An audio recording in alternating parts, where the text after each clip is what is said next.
A very, very warm welcome to everyone who's joining me for this very, very special second day of 2021 Annual Directors Conclave.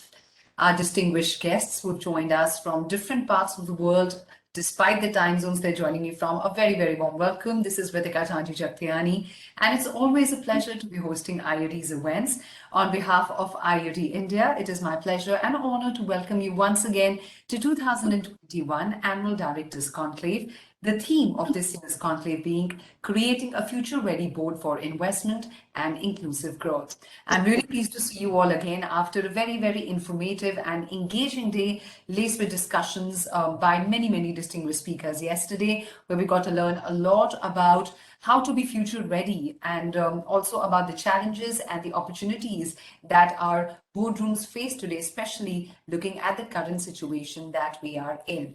Yesterday, we also saw a special launch of and the presentation of the survey report on the role of independent directors in addressing corporate fraud and misconduct, conducted jointly by IOD India and Deloitte Touche Tohmatsu India. As you all would have noticed today, that worldwide, most of the organization's focus has now shifted towards creating a more future-ready board, which is diverse, which is socially responsible, which is tech-savvy, and understands inclusion to attract better investment. Not just that, and has special focus on sustainable growth.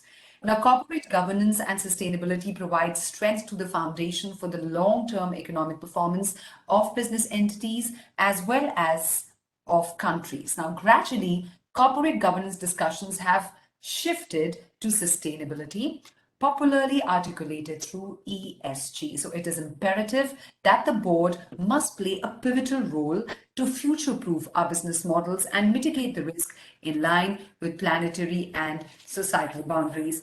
Talking of that, let me promise you that we have a whole lot of engaging conversation on these topics lined up ahead throughout the day. So we hope you'll stay with us through the day today. And we have a packed agenda today. But before I begin with that, let me go across and thank our partners who have supported and without whose support this event would not have been possible, starting with our principal strategic partner, ACCA, the Association of Chartered Certified Accountants, our principal partners, Oil and Natural Gas Corporation Limited, ONGC, Maharashtra Industrial Development Corporation, MIDC, our platinum partner, Delhi Tourism and Bihar Tourism, our gold partners, World Gold Council from UK, Cisco, GAIL India Limited, India Tourism Development Corporation, Jharkhand Tourism, Gokul Das Exports Limited, National Handloom Development Corporation Limited, Universal Sompo General Insurance Company Limited, Mazagaon Dock Shipbuilders Limited, and National Small Industries Corporation. Silver partners, Gujarat Tourism, Indraprastha Gas Limited, Delhi State Industrial and Infrastructure Development Corporation Limited, Glass Lewis, TriStar Group from UAE, National Payments Corporation of India, Madhya Pradesh Tourism, Indian Oil Corporation Limited, Mineral Exploration Corporation Limited, Chhattisgarh State Industrial Development Corporation, and Andhra Pradesh Tourism Authority. Our associate partners, Gauhati Gold Mines Company Limited, Hindustan Copper Limited, NMDC Limited, Bauman Lorry and Company Limited, SMC Group, Mahanagar Gas Limited, Indian Railway Catering and Tourism Corporation, Government of Karnataka. We also have to thank our knowledge partners, Deloitte and Global Schools Foundation from Singapore, and our special thanks to our supporting partner, the Institute of Company Secretaries of India. Now let's begin with our opening keynote session. May I please request Mr. Ashok Kapoor, retired IAS Director General, Institute of Directors India, to please deliver his opening remarks. Mr. Ashok Kapoor. Thank you, Ritika. Friends, good morning to all our India members, company directors, and associates. And good afternoon or good evening to all our members and associates who have logged in today from across the board, across the globe in large numbers, in various time zones. On behalf of IOD India, I welcome you all to the global webinar today. That is the second day on the theme of creating a future-ready board for investment and inclusive growth in the context of aiding the achievement of many of the UN 17's Sustainability Development Goals by India, that is SDG, with the support and participation by corporates in both private and public sector. For those of you who could join in yesterday, I will recapitulate briefly. First of all, we are really grateful to Honorable Justice M.N. Venkatchalaya, former Chief Justice of India and Chairman IOD Council, who has cogently explained the legal foundations of the board functioning and the compliance requirements of company boards, not only in letter, but also in spirit. He stated, and I quote, "The role of boards and executives will be devoted to generating information and processing information, and shareholder meetings will be more inclusive with increased opportunities for participation." Lieutenant General J.S. Ahluwalia, President IOD, set the tone for deliberations about future-ready boards and the evolving concept of boards' strategic foresight for meeting the challenges of tomorrow. He explained the rationale of independent directors being made more effective by SEBI's latest amendments in their growing and challenging role as watchdogs of companies functioning within rules and the observance of respective codes of conduct. He also explained the need of UN SDGs being embedded in the DNA of the modern boards, which is a staple theme in IOD conventions in India, London, Dubai, and Singapore. Our main distinguished speaker yesterday, Shri Girish Chandra Murmu, IS, Comptroller and Auditor General of India, who can be described as the first independent director, so to say, protected by the Constitution in the board of the Government of India as the largest government. He explained that auditors are not adversaries of the government, as they both have common goals. It is not an us versus them issue. Shri Tarun Kapoor, IS, Union Secretary, Ministry of Petroleum and Natural Gas, Government of India, he explained the persona of an independent director. He should focus on his authority and responsibility. If an ID takes up an assignment in a particular sector, he should know broadly about that section. Dr. Anup Vathavan, IS, former Union Commerce Secretary, explained that the concept of inclusivity is important for both government and private industry. For the latter, it is in their own self-interest for long-term sustainability. He said excessive profitability is not good for the long-term growth of a corporate. Shri Rakesh Bharti Mittal, Vice Chairman Bharti Enterprises and an eminent industrialist of India, explained the concept of stakeholder capitalism and net zero emissions. The boards must move beyond mere compliance. Promotion of a good organizational culture is the direct responsibility of the board, added Shri Mittal. Shri KKM Mistry, Vice Chairman and CEO HDFC, explained the concept of international best practices and how we in India should adopt these. He described the independent director as a conduit between the stakeholders and the board. All the aforesaid eminent speakers represented a cross-section of the government and the private sector and represent the Indian industries as their finest brand ambassadors, each of one of them in its own right. The main expert speaker of the day was a very distinguished professor, Judge Mervyn E. King, SC, Chairman King Committee on Corporate Governance and Chairman of the United Nations Committee on Corporate Governance, who traced the journey of the modern board's performance from a mere mindless tick boxing exercise to switching from input to outcome. Mr. William Brooks, FCA, President, the Institute of Chartered Accountants in England and Wales, UK, introduced the concept of creative government and non-financial reporting. The Company Secretary, Mr. Nagendra D. Rao, President, the Institute of Company Secretaries of India, said good governance is not merely compliance, but long-term value creation. We in the IOD believe that a company secretary is the pivot of the board. Mr. Jeff Jackson, Director, Asia Research, Glass Lewis, Australia, stressed the importance of business responsibility and sustainable reporting. All the independent directors must have relevant skills. Mr. Mark Miller, FCCA President, Association of Chartered Certified Accountants, UK, stressed the importance of diversity in social, professional, age, and ethnicity in the boards. Mr. Sanjay Nair, Chairman KKR India, said that future boards should be forward-looking. They should guide the CEOs and generate a culture of openness in the organization. Dr. Rajendra Kumar, IS, Additional Secretary, Ministry of Electronics and IT, explained the concept of digital economy and how it is going to generate a $1 trillion digital economy in India by 2025. Mr. Atul Timurnikar, co-founder and executive chairman, Global Indian International School, Singapore, said that old business models are no longer functioning. Today, boards must look to the millennials as the stakeholders of the future.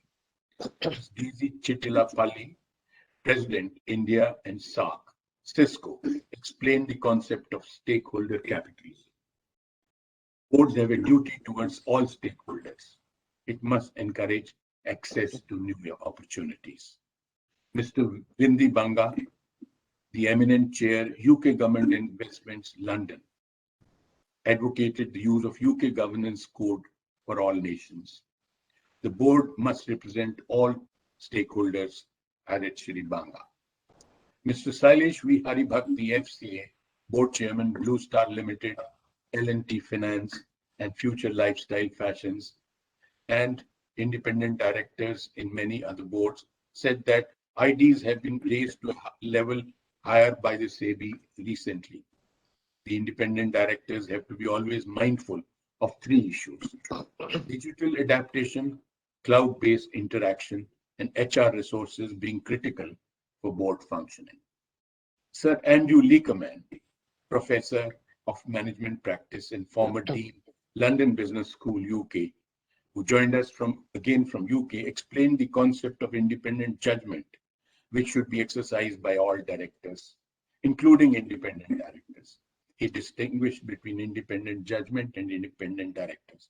He said that the chair of the board represents the most crucial role in proper board functioning of a board.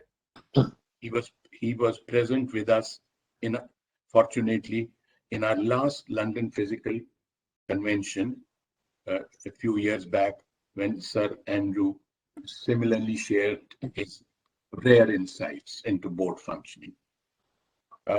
Dr. Punita Kumar Sinha, investment professional and board member, independent director on the boards of Lupin Limited, JSW Steel, and many more, outlined the new post-COVID challenges, virtual meetings, ESGs in all investment decisions, and the importance of stakeholders committee, she added. Mr. G. Mahalingam, full-time member, SEBI, outlined the importance of independent directors having domain expertise and a common sense approach. He said that related party transactions must be properly scrutinized by all the boards, especially by independent directors. Of course, he clarified that related party transactions are perfectly legal. Last item was a special presentation by Mr. Nikhil Bedi, partner and leader, Forensics, Financial Advisory, Deloitte Touche Tohmatsu, India, on corporate fraud and misconduct. He stressed the importance of training in fraud risk management of the independent directors. Friends, today, on the second day, I have great pleasure in welcoming two of the most distinguished union secretaries of key economic ministries in the Government of India. Shri Ali Raza Rizvi, IAS, Union Secretary, Department of Public Enterprises, and Shri Alok Tandon, Union Secretary, Mines. Along with them are a large number of other state government officials, noted experts, speakers, and directors from India and abroad. Shri Rizvi is the key player in overseeing the functioning of all the union state enterprises.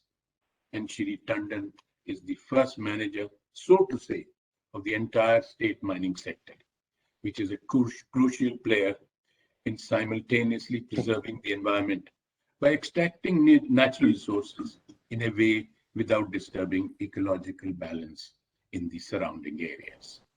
I especially welcome today our noted foreign experts who will be with you.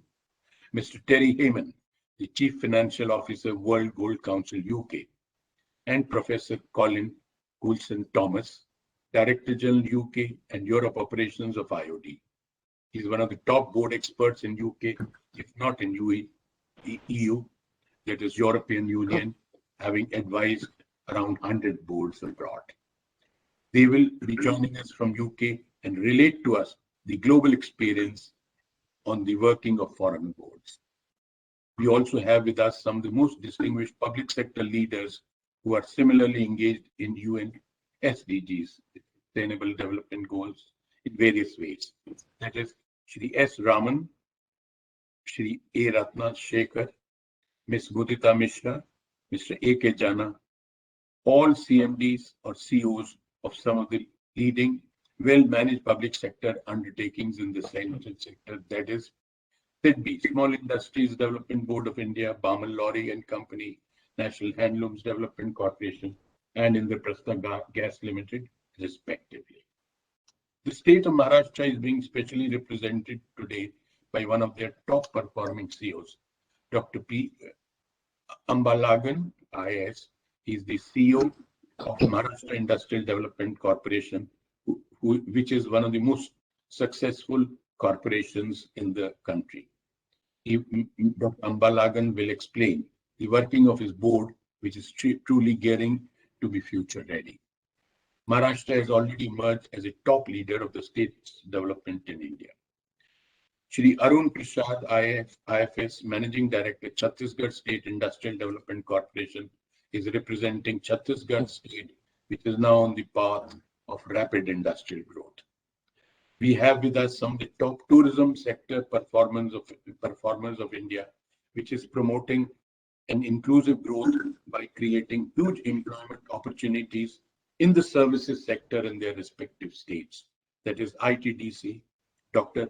Rajat Bhargav, Special Secretary, Special Chief Secretary, Andhra Pradesh, Shri S.K. Mal, IS, Ms. Swati Sharma, Delhi, Tourism, Shri Shiv Shekhar Shukla, IS, Madhya Pradesh, respectively.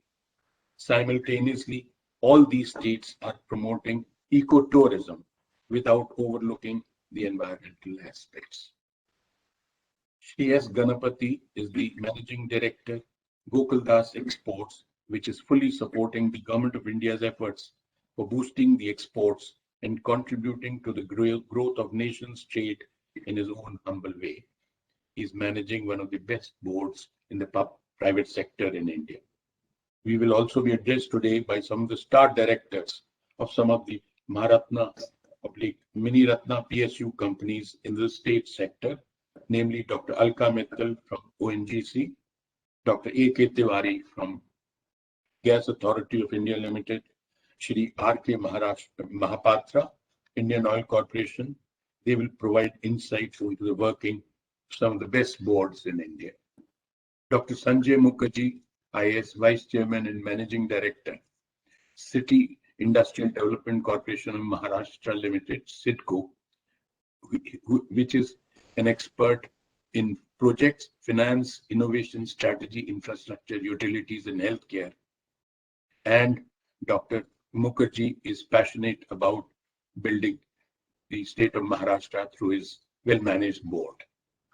Shri Siddharth Sharma will be with us today.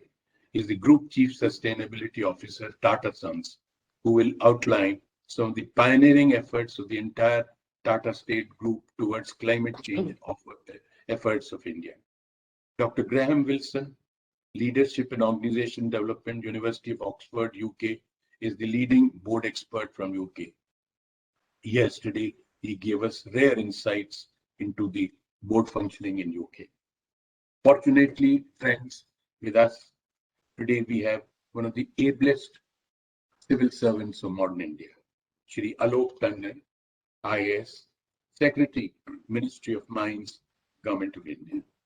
I will invite Shri Tandon to deliver the keynote address. Shri Tandon, friends, is a brilliant engineer and he's a gold medalist, a Princeton University scholar. He is also contributed greatly to the rapid industrial growth in the state of UP. We are fortunate in welcoming Mr. Alok Tandon, IAS. Over to Mr. Tandon. Thank you, Mr. Ashok Kapoor, for this introduction. Before I begin, let me thank the Institute of Directors for inviting me to be the guest of honor at its Annual Directors Conclave this year. I'm happy to join the opening keynote session virtually today. The Institute of Directors, which is over 3 decades old, is a national level association of corporate directors. Its activities, ranging from workshops, trainings, advisory services, research, and publications, have helped bring core issues such as governance, development, sustainability, and inclusive growth to the forefront of boards functioning. I compliment this institute for playing a proactive role and a pivotal role in trying to bring the positive changes in the way the corporate boards operate. I see the debates centered on future-ready boards that the Institute of Directors try to generate to be relevant from not only an economic but also social point of view. The theme of this conclave, creating a future-ready board for investment and inclusive growth, could not have been more apt at this critical juncture where economies are grappling with post-COVID recovery and also dealing with issues of widening income gaps, lack of employment opportunities, skills mismatch, and provision of affordable healthcare and education. The income inequality apart, the differential status in educational and healthcare attainments and access to basic necessities and opportunities for economic and social emancipation affect growth and well-being.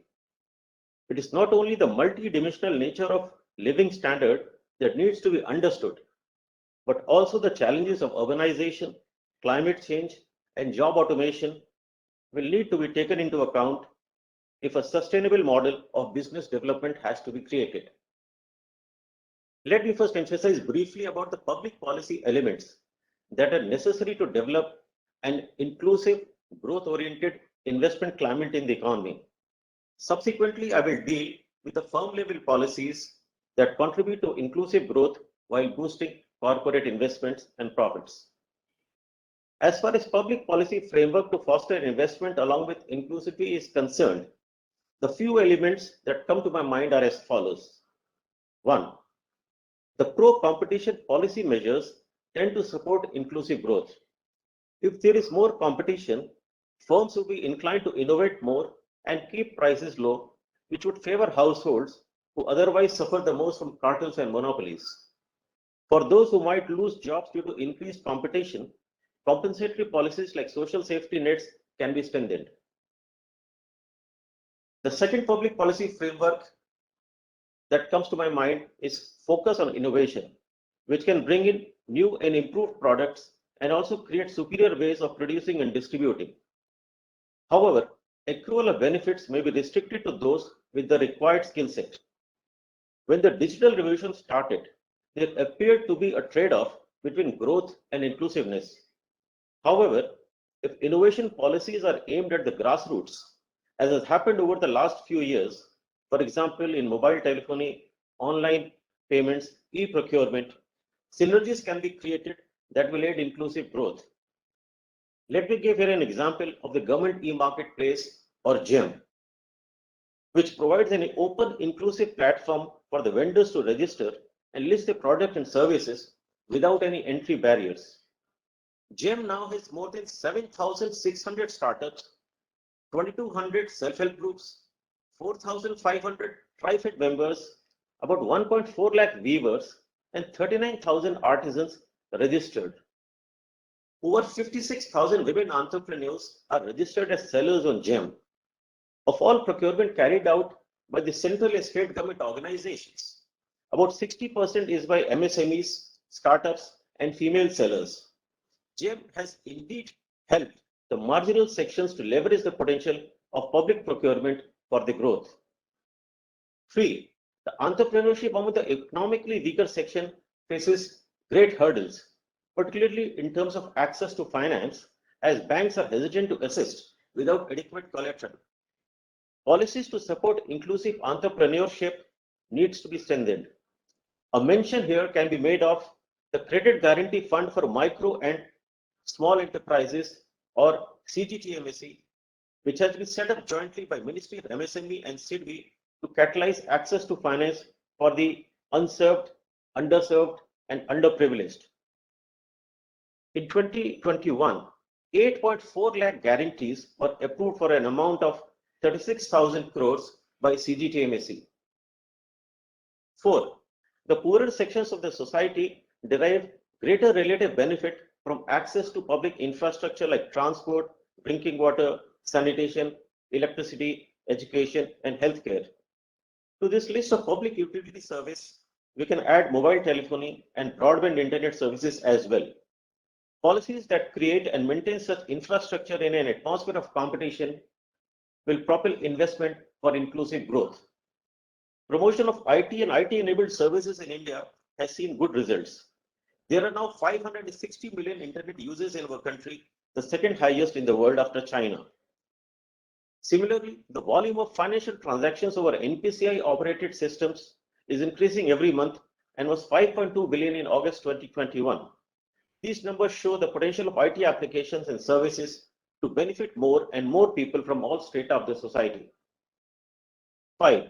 To ensure that a faster growth rate does not widen income disparity, policies that improve productivity are needed, which can create quality jobs, facilitating inclusive growth. This can be done by boosting productivity in low productivity sectors and also facilitating movement of labor to high productivity sectors. For example, in the agriculture sector, productivity can be enhanced through farm mechanization, improving investment practices, providing credit support, and offering land tenure security to small farmers. In the manufacturing sector, productivity improvements can be harnessed by supporting MSME firms. And 6, the most important sector, the general education and vocational education and training, or VET, operating as separate verticals in a dichotomous manner needs to be done away with. Provision of multiple pathways, horizontal as well as vertical, both within the vocational education training system and between VET and general education, can link one level of learning to the another. This would help overcome the general hesitation among youths to opt for the VET. As per the periodic labor force survey, the percentage of population above 25 years with at least secondary education as the highest level of education is 49%. However, at the same time, only 2.4% of the workforce in India aged 50 to 59 years has received formal vocational or technical training. Another 8.9% of workforce have received training through informal sources. The remaining 89% have not received any vocational or technical training. There's a huge catch-up required compared to the global scenario, wherein 75% in Germany, 80% in Japan, and 96% in South Korea have formally trained workforce. The skill training has to be widened in terms of numbers and jobs covered, and this will open up productive job opportunities for more youth in the country. Keeping in mind the above structural policy perspectives for the inclusive growth, how can corporate boards stimulate a culture of inclusion-oriented investment decisions and encourage conversations toward that goal? First of all, corporate boards must understand and accept that inclusive growth is good for business. Inclusive growth policies have led to a wider consumer base for companies to operate and create value. Investment decisions of boards are normally taken through the critical list of value addition, profitability, efficiency, and impact. Following a socially responsive growth model by a company does not mean having to forego the pursuit of profits. At the firm level, inclusive growth policies can help nurture a spirit of innovation, promote employee retention, support ethical practices, and foster stronger relationships with customers and clients. In order to instill an inclusive growth culture in companies, the boards can propel right decision making in relevant functional areas of the business operations. Let me elaborate further. 1. In human resource management, the corporate boards are required to exercise crucial choices pertaining to diversity, recruitment practices, job rotation policies, capacity building opportunities, professional advancement prospects, worker welfare measures, and so on. These choices can have a strong bearing on employee morale and overall company productivity. Retention of talent is the key. It is therefore pertinent that the companies develop inclusive workplaces by providing supporting working conditions and job security along with opportunities for profit sharing. 2. The corporate boards are often required to take decisions on products and services. In arriving at such decisions, boards can take into account the need for addressing new consumer groups, marketing and selling products and services in ethically permissible ways, and incorporating consumer preferences right from concept and design stages to the entire life cycle of the product. It should be the endeavor of the company boards to make products and services in sectors like education, healthcare, and infrastructure more accessible and affordable. By this way, boards of companies can play a pivotal role in creating a more inclusive consumer economy. 3. The operational decisions of the corporate boards are crucial as far as supply chain management is concerned. Such decisions affect the manner in which products are delivered and services rendered to end users, clients, and customers. As part of operations management, if a company can provide opportunity to small and diverse suppliers, this will create a positive spin-off for inclusive growth. And 4, company boards can drive governance and management practices in a manner that promotes business ethics and develops long-term vision for sustainability, considering the best interest of all the stakeholders and not necessarily of shareholders alone. Climate change has led to degradation of air, water, and soil and adversely impacted the biodiversity of land. Climate change events are known to have affected consumer demand and industrial production. It is time corporate boards develop a business framework to respond to increasing calls for climate adaptation and resilience in wider ecosystem. Concept of eco-innovation for development of products and processes towards sustainable development, auditing of energy and natural resources consumption, and 3R philosophy of reduce, reuse, and recycle can all lead to resource use efficiency and sustainable business practices. Boards can impress upon the company managements to adopt these latest sustainability concepts and tools in their day-to-day functioning. These 4 levers I've just mentioned, in my view, can usher substantive changes in the way corporate boards should function for an inclusive, growth-driven business. An yearly assessment of governance standards in BSE 100 companies, which accounts for about 70% of total market capitalization, is carried out by Bombay Stock Exchange along with International Finance Corporation and Institutional Investor Advisory Services Limited. This corporate governance scorecard framework assesses the companies on parameters like board effectiveness, conflict of interest, whistleblower policy, CSR spending, audit quality, and executive remuneration. In the corporate governance scores 2020, the top performers included companies like Tata Motors, Infosys, Wipro, Cipla, Dr. Reddy's Labs, Crompton Greaves, and Hindustan Lever. Regarding board effectiveness, it found that 96% companies had at least one non-executive director with domain knowledge, 37% companies had well-equipped boards with adequate skills, and 91 companies had adequate independent representation on the board as per regulations. 96% companies had at least one independent women director, and 63% companies had separate chairperson and CEO roles. These are encouraging results.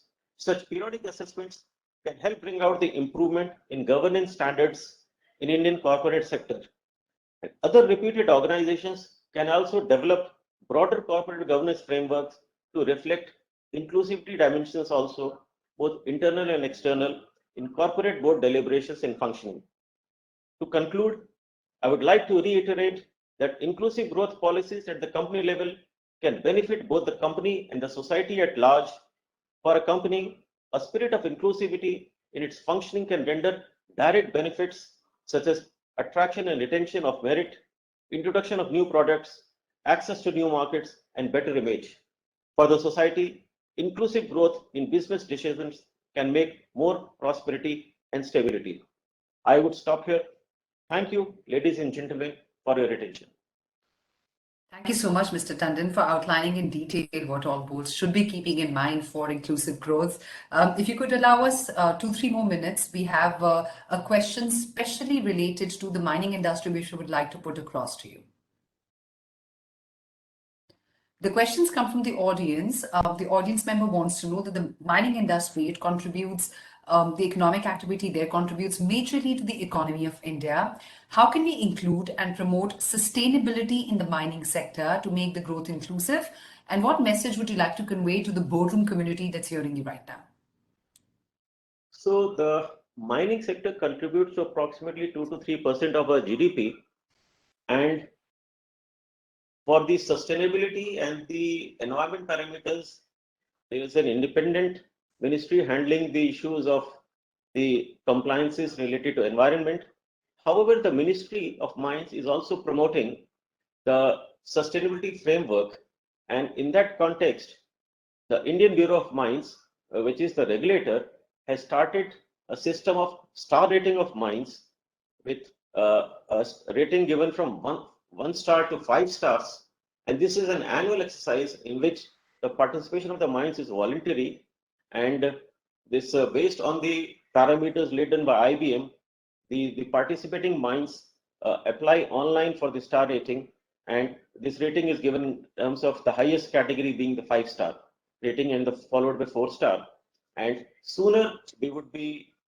very soon we would be introducing some incentives for the higher rated mines, so that more and more mines are attracted towards this star rating system. Okay. Right.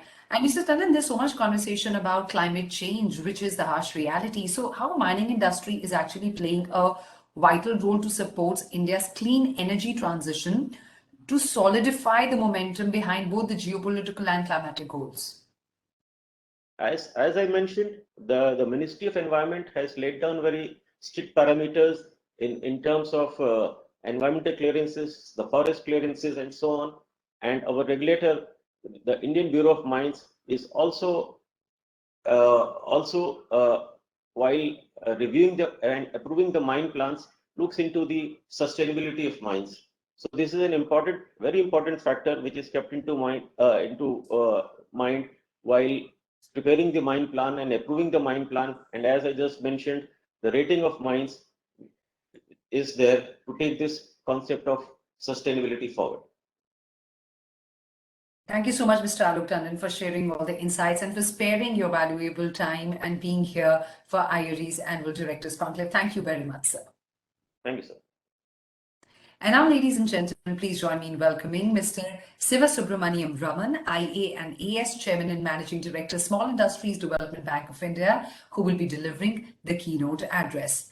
Mr. Raman belongs to 1991 batch of Indian Audit and Accounts Service, Before joining SIDBI, he was MD and CEO of National E-Governance Services Limited from December 2016. Prior to joining NECL, he was the Principal Accountant General Audit, Jharkhand during 2015 to 2016. He worked with SEBI as CGM and later Executive Director between 2007 and 2013. We are delighted to have Mr. Raman with us today. Thank you so much, sir, for sparing time. Over to you.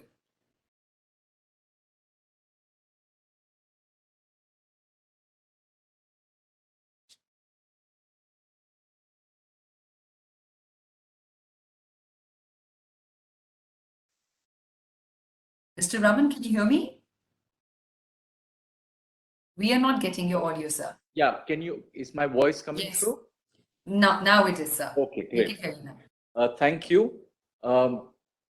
It's a privilege being here amongst luminaries like what we've just listed out. I must especially thank Mr. Kapoor for encouraging me to come in for this session.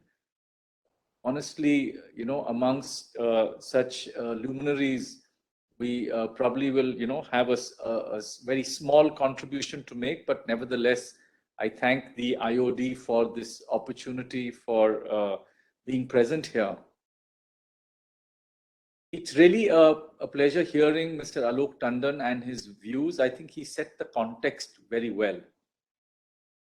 The way that corporate India has moved, the way India has moved using the corporate vehicle is something which really puts India in the league of, the developing nations and a notch above several other nations in our overall development.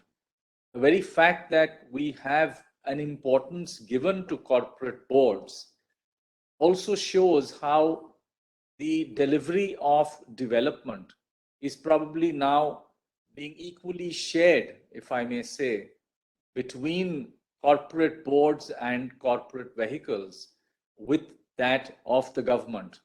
So as we've all seen over the years, there has been a shift and a greater responsibility taken by corporate boards and corporate vehicles when it comes to all sorts of activities.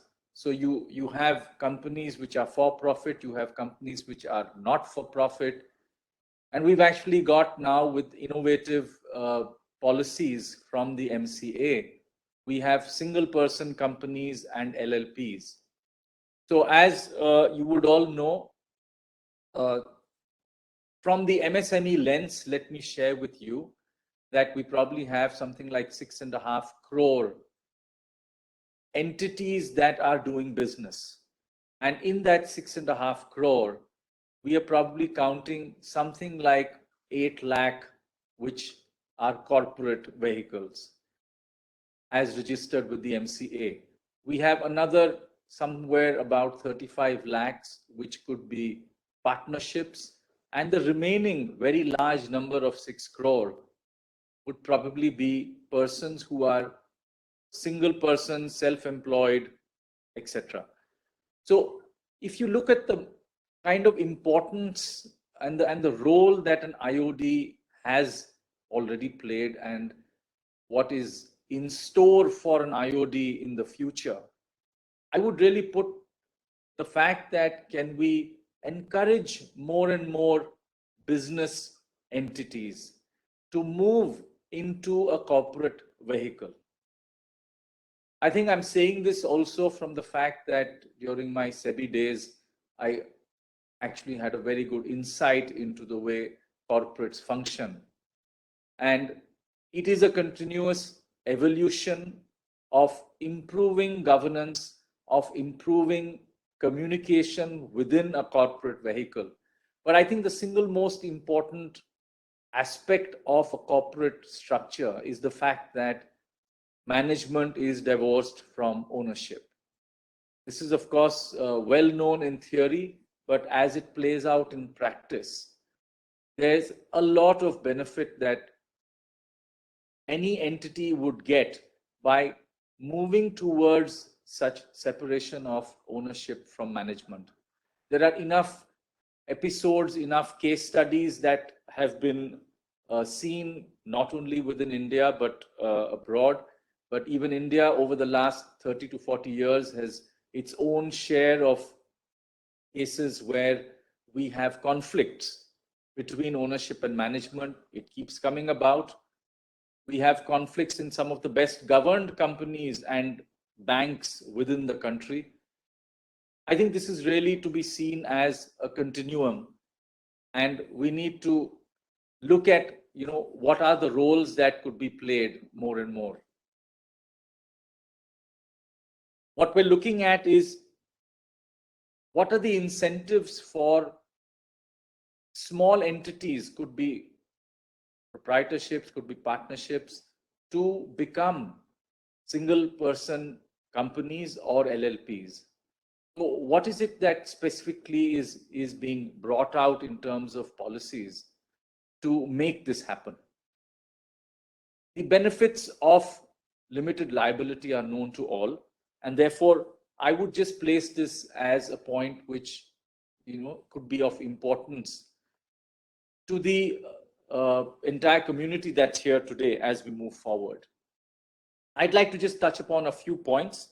The most important of which I think is the entire concept of ESG. Mr. Tandon talked a lot about sustainability, and I think it's incredibly important that we don't take our eye off that. And what I find after a few months that I've been here at SIDBI, the concept of sustainability seems to be to transfer that responsibility onto somebody else. So, when you speak to the MSMEs, they say that it's the big companies which should take on the burden of ESG. So the MSME says, I don't have the money to do it. Let the bigger guy do and carry out the responsibility of ESG. And when you talk to the larger companies, it somehow is very conveniently passed on that ESG is a responsibility of the government. And, so let the government step in and take care of the environment, sustainability, social good, etc. And even at the level of governments, you're probably talking about, smaller, less endowed governments passing on the responsibility to the richer governments. So, we've all seen this play out. Some extremely good steps have been taken in terms of bringing focus to ESG. But I think it's important that any business entity, whatever constitution it might have, has to look at the concept of ESG, and its processes need to be clearly, guided by the whole framework of sustainability. So it's really about, the several crore businesses that are being carried out today. At every level, I think the business person must be made aware of what is the environment, the effect on the environment through their business, and therefore the whole larger concept of sustainability. That's really one very, very important point. Two, we are moving more and more towards digitization. We have networks that connect people. The smartphone is becoming the mode of business for so many of us. And therefore, I'd really like to point out how dangerous the sort of volcano might be, because we're all sitting on a mountain of data. At which point of time that data gets ignited because of some misdemeanor by somebody else sitting in some other country, or just theft of data that's happening between employees within a particular structure. Every one of these incidents comes directly and hits the directors. The directors have the responsibility by law to ensure that the companies are running within regulations, are taking care of data privacy. And given the amount of data that we all hold in electronic form, the steps taken are an everyday basis. I mean, I think there is no management which cannot wake up in the morning and say, what am I doing further to protect myself from the risk of a hack, from the risk of a cyber crime. And that's something which I think is really important for any board and any set of directors to be discussing.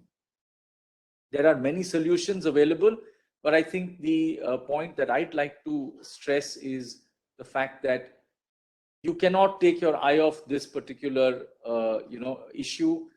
You may not be tech savvy, but the whole concept is really of focus on what is potentially dangerous. And of course, the last point is the fact that we as directors, in our role as directors, we have to put uncomfortable questions. The role of the independent director is something that's seeing more and more focus. Many independent directors are quitting companies after the horse has bolted. It doesn't really help. What really is required is, how do we strengthen the hands of the independent directors? And that's something which, again, I've seen in my own career, cases where the best of companies have imploded. The best of independent directors have been found to be embarrassed. And that's something which, as a community, we need to focus on how to help independent directors, starting from very simple activities of providing enormous secretarial help for them to go through the reams of paper that come to them 48 hours before a board meeting. So, that's really one of the strongest points which has always struck me, that, independent directors do not have that luxury of time most often, and they really are expected to catch the deficiencies in all the mountain of paper that's put in front of them, and it's an enormously tough task. So, how as a body, how is it that we are trying to help this particular issue as we move along? And the concepts of conflict of interest that independent directors may have, the balance between profits of a director versus their own fiduciary responsibilities as directors, that's another thing which is emerging more and more important as we move ahead. There's a lot of work that has been done within the country in terms of strengthening the hands of the independent directors. So, I'd really like to stop here and just mention that, there are hygiene factors, disclosures being the most important set of hygiene factors. In the listed space, there are large number of disclosures that SEBI demands. These disclosures must be seen as what they are, as just disclosures. If there are violations that directors or KMPs are seen to be, sort of hitting, they should also be seen as just pure technical violations. I think we need to make that distinction between technical violations without any kind of malafide or mens rea, and the more serious crimes that we see in the corporate, governance space, which of course need to be separated. So thank you very much for this. Thank you. Thank you so much, Mr. Raman. That is Chairman and Managing Director, SIDBI, sharing his really deep insights on the subject with us. Mr. Raman, if you could spare 5 more minutes, we have few questions that have come in from audience, which we would like to put forward. Sure. So the first question that has come in is that India has the second largest cluster of MSMEs after China. Along with strong financial aids, how are MSMEs guided to reduce their carbon emissions? Great question. It's a very tall order. In fact, one of the most important activities that currently is engaging SIDBI's attention is financing of clusters. We're talking a lot to the state governments as I speak. How do we bring in additional funding for clusters that already exist? The way the clusters are functioning, we're talking about common facilities, common equipment. We're also talking, as we as much as we talk about common equipment and machineries and market access to help grow the business, we're also talking the whole concept of effluent treatment, of how to make that cluster realize that from the waste they have a byproduct. This is something that's engaging us with the state governments and with the industry associations. In fact, if you ask me, it's the industry associations which are an important part of the MSME ecosystem, which actually can play a very important role. I think there's enough information with all of us. It's about translating that information into actual tangible progress on the ground. It's something which I think we need to look at on a regular basis. Not enough has been done on that space. All right, so another very interesting question that's come in is that we've seen recently many high-tech startups have become global players in a very short span of time. They're getting listed in our stock exchange, New York Stock Exchange. As we all know today, strategic foresight is a powerful instrument to understand the future. It tells us that many futures are possible, that we can choose the future we like and then formulate effective strategies through backcasting to achieve this future. It equips us to see the possible futures through the use of foresight tools and technologies like AI and big data. How is SIDBI supporting the community or preparing it for the future? So that's a very, detailed, comprehensive question. It might take another session for anyone to get into the depths of that. But I think the short answer that I'd like to bring up is SIDBI, with the help of the Government of India, the DPIIT, we have been engaged with the startup ecosystem in a very, very close and intense manner. In fact, we have engaged with, I think, over 71 AIFs, which have then gone on to contribute to over 700 startups in terms of providing seed funds. And I think the total amount that's been pushed through in the last 2 years, about 3 years, is over 5,000 crores. And there's still a lot more money that's available to push into the startup ecosystem. The startup space has to really be understood as a wide spectrum, and it's not only the tech startup. So I think I just want to make that one point that, there's been a lot of focus, the tech startup, but there are many more startups. There are many more industrial sectors in which startups are needed. There are many industries which are closer to the ground, where you're talking about farmer producer organizations bringing in their produce and creating a lot of value at the ground level. So, I would really say startups is to be seen in a much more diversified way.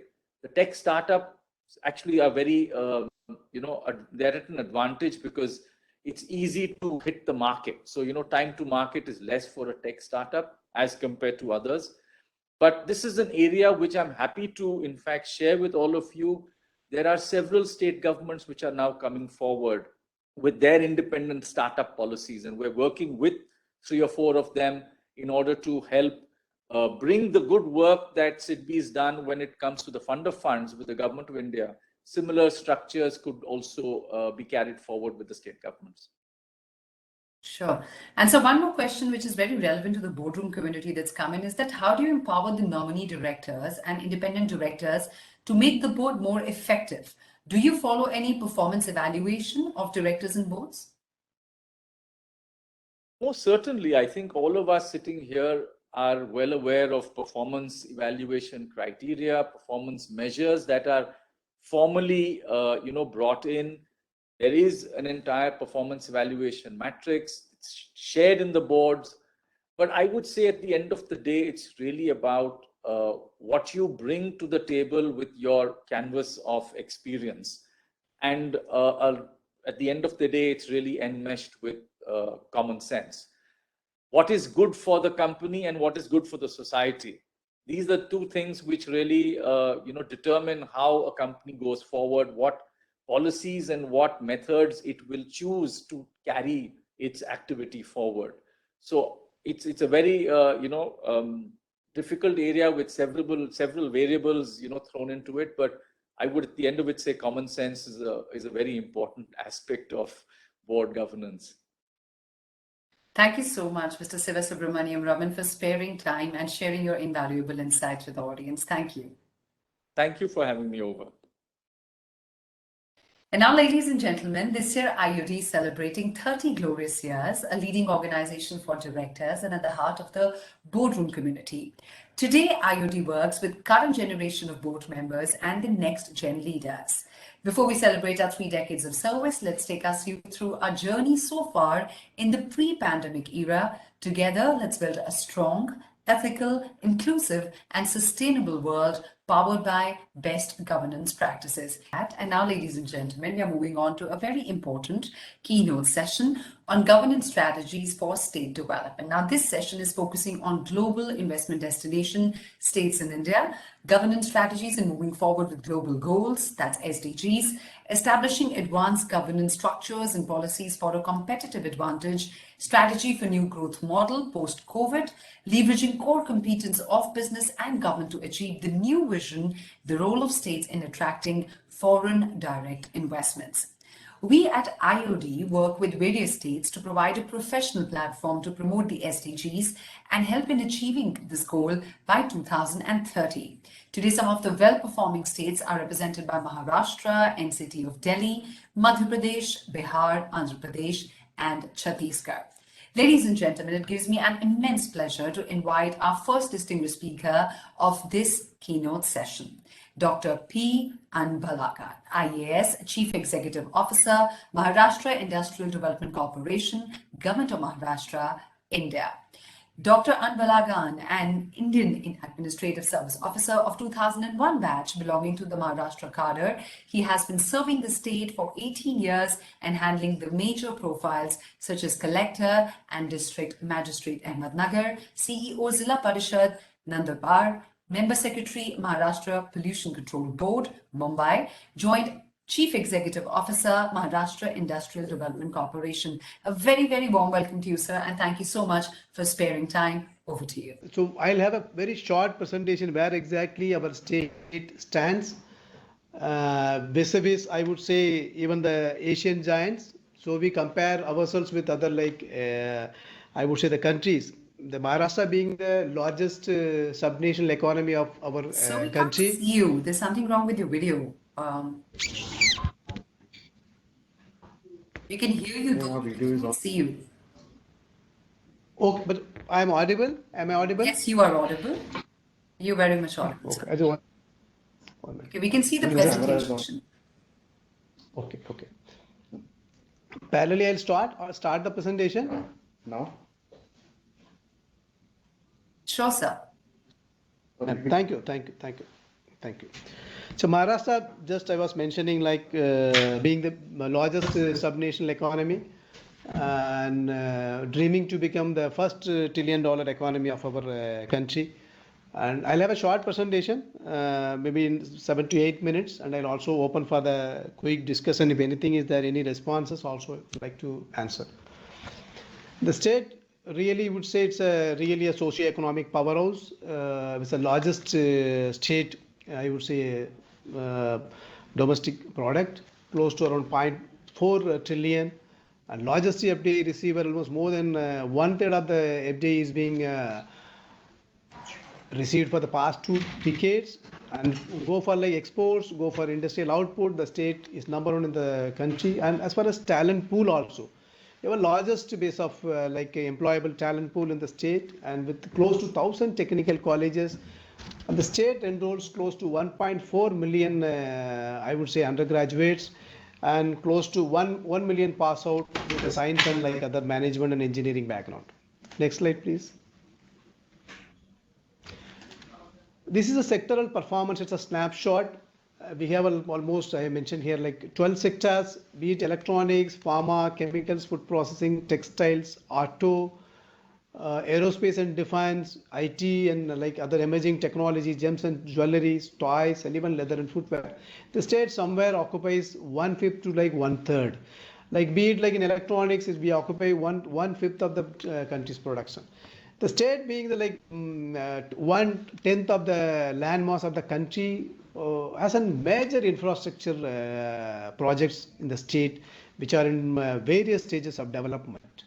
I would say close to 40 billion USD of investments in transport infrastructure is being in close to more than 30 projects.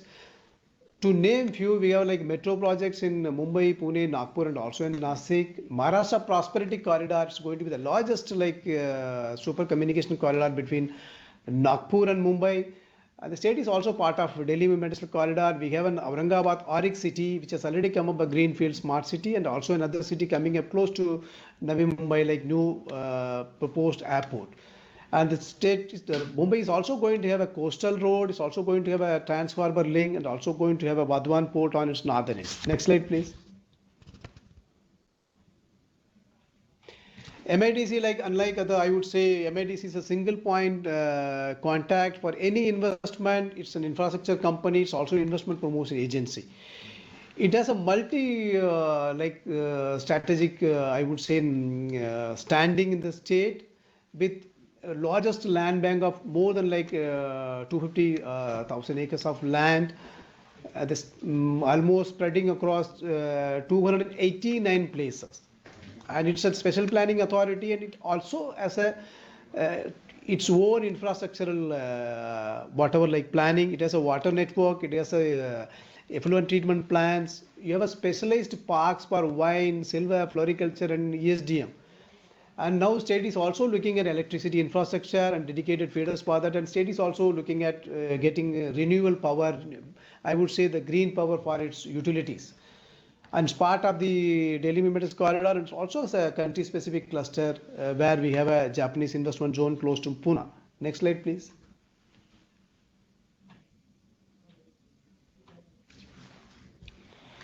These are some of the upcoming key projects and major land aggregations in almost all starting from Nagpur, coming towards Aurangabad, then Nasik, you have a Pune, then of course Konkan, which comprises predominantly Mumbai and other coastal belt. The state is coming up with high-tech ESDM parks in Pune, close to Ranjangaon and Talegaon, and pharmaceutical and bulk drug pharma city, again close to Dighi port. And mega food parks are also planned in Arik, Nasik, and also Sinnar, again it's in Nasik, and Kalapur close to MMR. And mega textile parks are already there, planned in it's already there in Amravati, and it's also coming in the northern Maharashtra called Navapur. A defense and aerospace cluster is being planned in Butiburi with the plug-and-play infra. And startup data center is in Mumbai, Navi Mumbai, Taloja, and medical devices equipment park planned in Auric, Aurangabad, Pune, and Sindhudurg, close to Goa. And the state is also part of to that integrated multimodal logistic hub, which we are coming up with a logistic hub in Pune, Chakan, Kalapur, Bhiwandi, and also in Jejuri. And state is going to have one of the largest India jewelry mart, which is going to attract close to 15,000 crore coming up in Taloja, New Mumbai. And biotechnology park with already an anchor tenant from a Reliance Bioscience, which is investing close to 3,000 crore, is also underway in Nasik. Next slide, please. There's a problem from there end. Honorable Chief Minister has unveiled, I would say, Magnetic Maharashtra 2.0 reforms, which predominantly look at plug-and-play infrastructure. So the investor, there is no need to invest in land and I would say building. And I would say the master permit, which will give within 48 hours, you have an LOA where you can immediately start the construction. And Maha Jobs, which is basically more like a private employment exchange with a professional HR firm at MIDC, which has almost close to 300,000 applicants with more than 40,000 jobs are being advertised. So the advertisement and also the recruitment cost is being borne by the government for the companies. This is one thing as a service we are giving. And fourth, I would say investor first program, the relationship manager all appointed for each and every MOU or any investment more than 100 crores INR. Next slide, please. So moving forward, post-COVID, or I would say during the pandemic, what exactly the performance of the state? We look at the MOU numbers from last June. We have done almost 4 to 5 editions of MOU, for an investment worth of 1.7 lakh crores. And organic FDI attracted from, I would say, April 2001, I think 15 months is another, I would say, close to 1.71 crore. With all that, I think we are marching towards 5 lakh crore by end of 2002, and maybe I would say maybe 6 months more. But absolutely a good performance, phenomenal performance by the state. This shows the trust of investors in our state. Next, please. This I mentioned basically because the state has a various policies, sector-specific policies, and strongly supported by an upcoming major infra projects and key reforms of like magnetic Maharashtra with plug and play. And MID is also moving towards sustainability with like most of our utilities are going to be with like renewable power, and largest land bank, I would say, close to 40,000 hectares of land. In another 5 years we are going to aggregate. As of now we have close to 50,000 acres of land at our disposal. Next slide, please.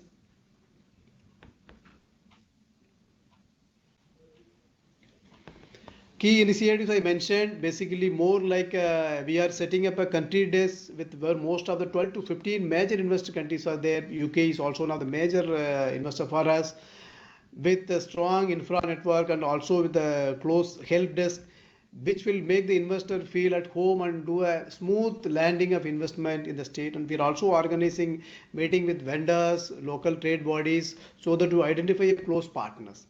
Next slide, please. This is what I was mentioning, more towards a sustainable Maharashtra.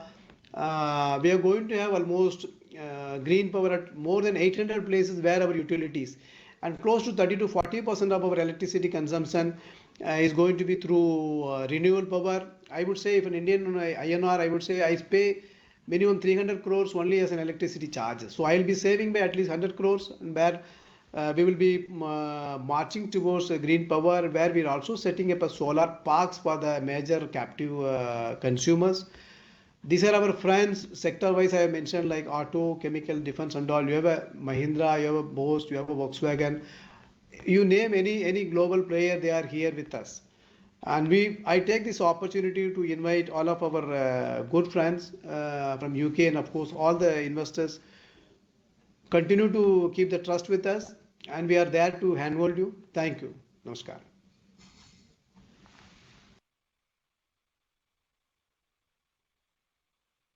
Thank you so much, sir, for taking us through the presentation. We have a few questions for you that have come in specific with the work that you're doing. If you could just spare 2 minutes to answer those. Absolutely. Please. The first question is that how is Maharashtra leading both a digital and infrastructural growth? Infra, I mentioned basically infra, be it industrial infra or connecting infra. The state is being part of like there's a two major port and 53 minor ports, and there are also a couple of other major ports coming up. And metro projects are there, and last mile connectivity is being taken care. As I mentioned, close to 40 billion USD is being pumped in various projects. This is for like most into the infrastructure, and this is going to impact close to half of the state's population. Close to, I would say, close to 6 crore people are going to be impacted with that. And state is also coming up with a sector specific plug and play infra. Unlike other, like moving from a shift of like industrial estate to industrial township, where like you walk to work, basically more on a sustainable way. You also have a residential, you also have an institutional, basically more into institutes, medical facilities, all that. So all the new cities which are being planned in Aurangabad, Dikli and also Talegaon.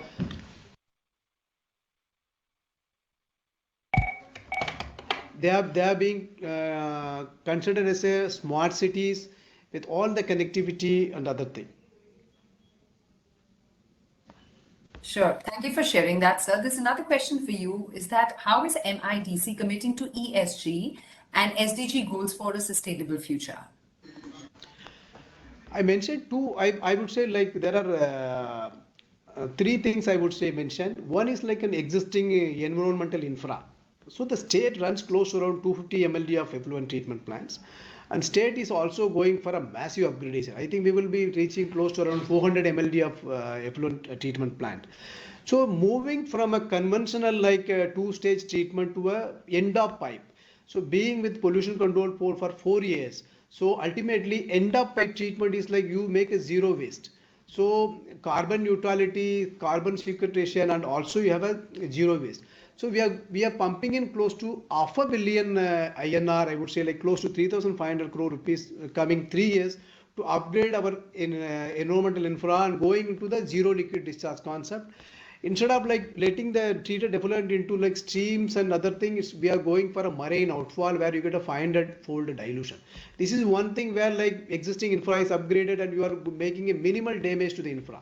Second, bringing all the utilities under green power. Bringing all the utilities and green power, because we run the biggest water supply network. Close to 2,500 MLD is our capacity, and I mentioned close to around 300 MLD is our wastewater treatment, and we have a industrial estates at 288 places. We have offices, so all will be put on renewable. So I am planning to have around close to 40 megawatt of power, so that I will be able to like cater to close to 35 to 40% of my entire utilities will be on thing. So now most of the medium water supply projects are already under solar. So this is a one thing, like you can see a wonderful stream like the RCF, like Rashtriya Chemical Fertilizer, which is receiving a water that is totally under solar now. So absolutely we are on to that. And third will be like recycling. Recycling is one thing which we are looking at, like in Arik city, Aurangabad city, where 40% of the water is going to be recycled water. So we are doing a dual plumbing from the beginning, and we are like making even the pricing mechanism of the fresh water is being placed in such a way that people are tempted or people are mandated to use recycled water. So this is another aspect we are looking at. Fourth, I would say we are going for a solar park and hybrid wind and solar park in a massive way. I am aggregating close to around more than 15,000 acres of arid land for major players. We recently signed an MOU with the Jindal Group for close to around 30,000 crore of investment, which is looking at hydel wind and solar hybrid. So there also we are looking at solar as a major thing, and we are also offering a infrastructure facility like last mile evacuation thing from a solar park, where any major consumer can set up their own like panels and can use the power. So that is one service which MIDC is in offering. And fifth, I would say last one, we are also setting up a polymer park. We have a Malegaon, it's a place which is a, like I would say recycling capital of the country, where all the plastic comes.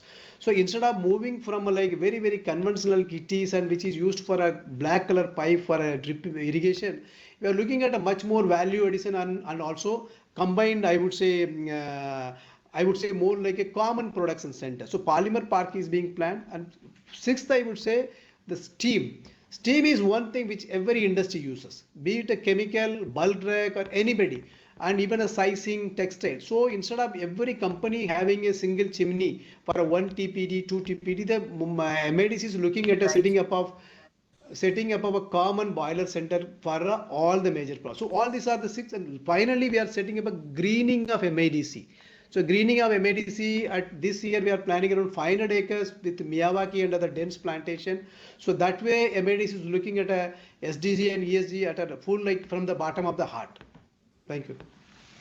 A whole lot of initiatives, sir, and very inspiring for others also to hear and learn from. One last question, sir, that Maharashtra has always been among the top states to attract FDI. What has helped in making Maharashtra the magnetic Maharashtra it is?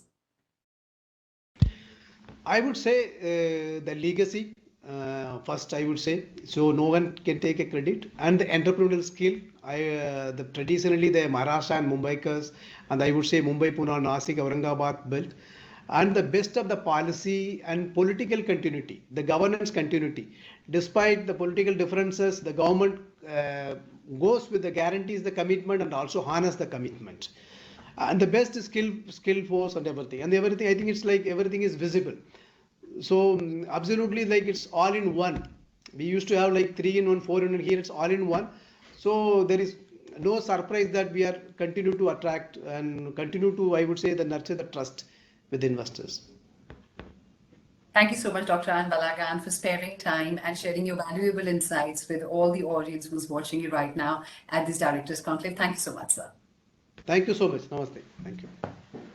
Now, ladies and gentlemen, please join me in welcoming our next distinguished speaker for this keynote session. That's Ms. Swati Sharma, IAS Secretary Tourism, Government of NCT of Delhi, and Managing Director and CEO, Delhi Tourism and Transportation Development Corporation Limited. Ms. Sharma is an IAS officer of the 2003 batch. She is presently Secretary Tourism, Government of NCT of Delhi, and also holds the additional charge of MD and CEO, Delhi Tourism and Transportation Development Corporation Limited. Prior to this, she has served as Additional Commissioner, North Delhi Municipal Corporation. We're very sure there'll be lots to learn from her address. Let's extend a very warm welcome to Ms. Swati Sharma. Thank you so much. Am I audible, please? Yes, ma'am, you are. Thank you so much once again.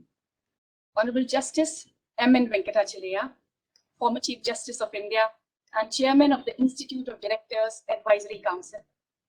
Honorable Justice Dr. Arijit Pasayar, former Judge Supreme Court of India and Co-Chairman of the IOD Advisory Council.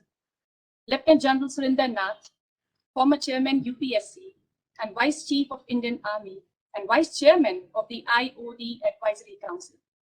Lieutenant General J.S. Ahluwalia, President, Institute of Directors.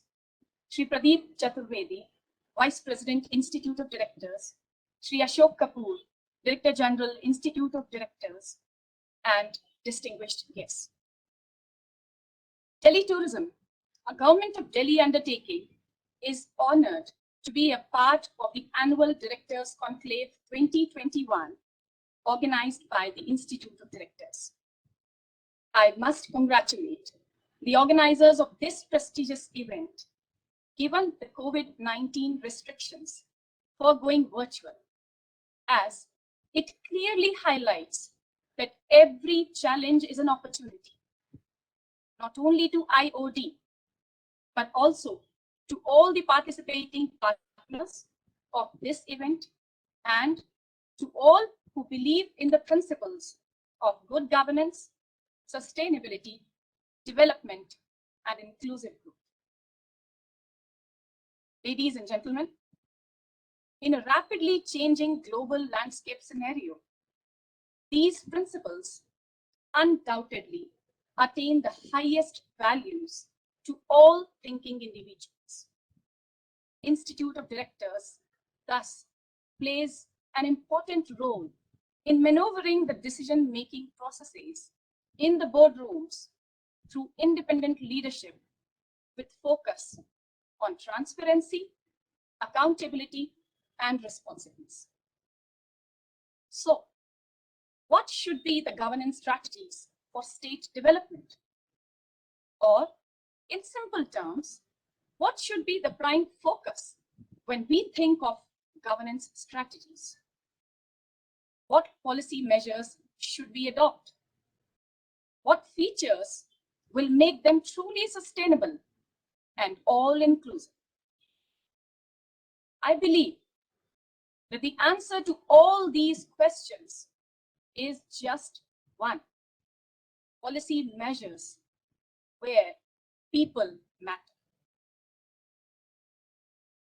where every governance strategy focuses on a vision for the future with collective imagination, where data is important, where evidence-based analysis is the key, where there is rule of law, where cultural belongingness thrives, where focus is on equity and efficiency, where there is innovation, where there is prudent financial management, where ethics form the backbone of decision-making.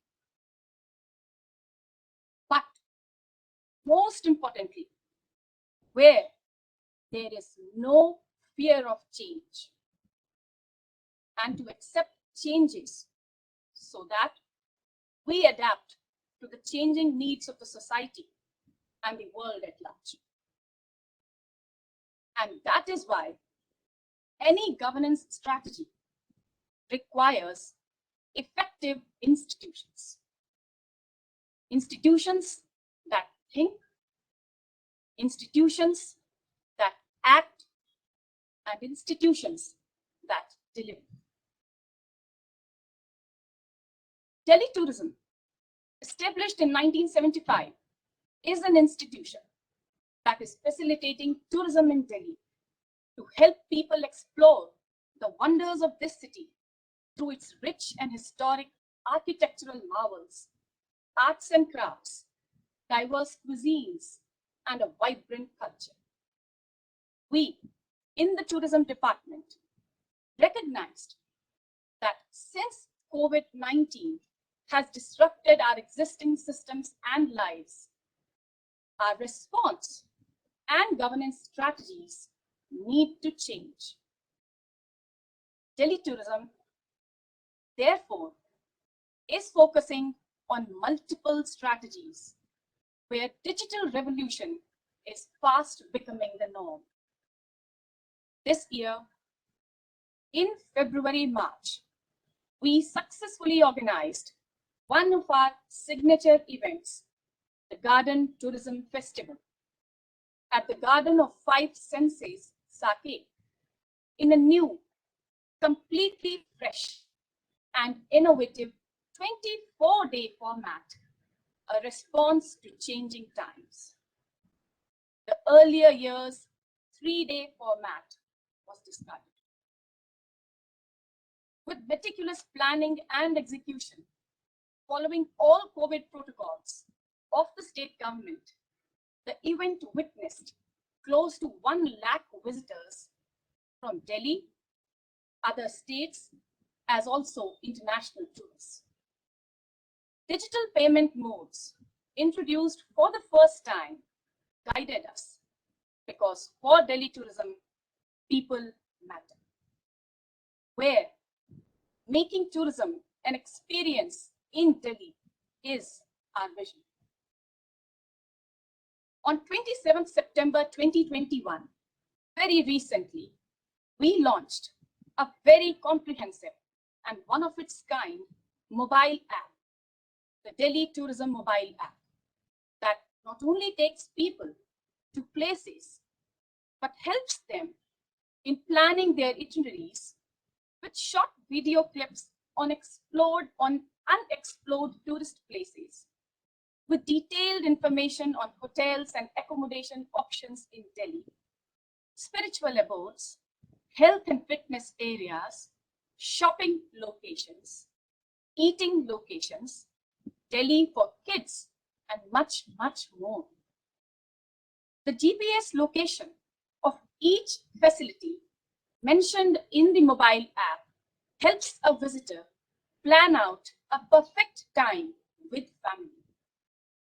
The Delhi Tourism mobile app allows one to book tickets also online without visiting any other website, a feature much appreciated by people. Thus, the best and the only governance strategy we worked on while designing this app and bringing it to people was that people matter. These are just two of the ideas that I have mentioned to all of you.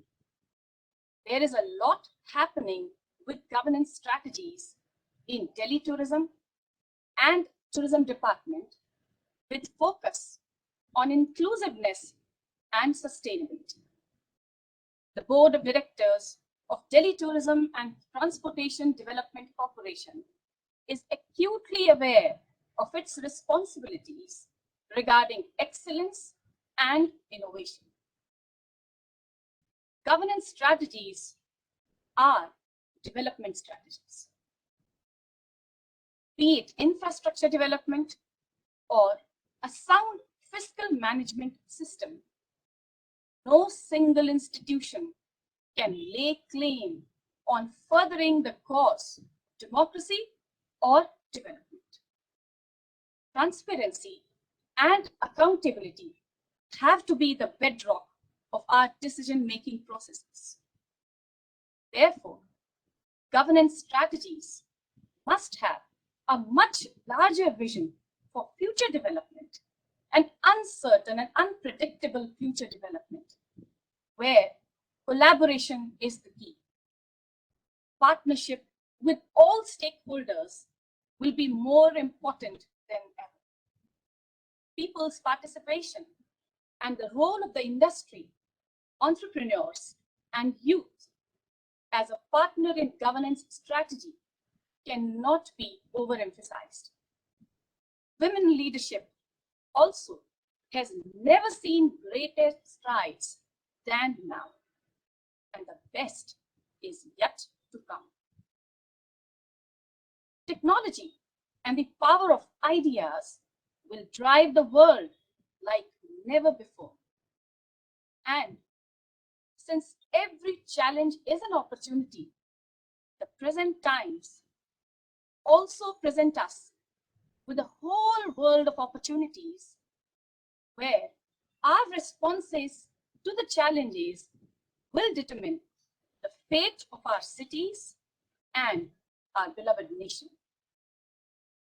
And that is why the Board of Directors effectively strengthens the governance strategies of their organizations by their keen and active oversight and advice on governance processes.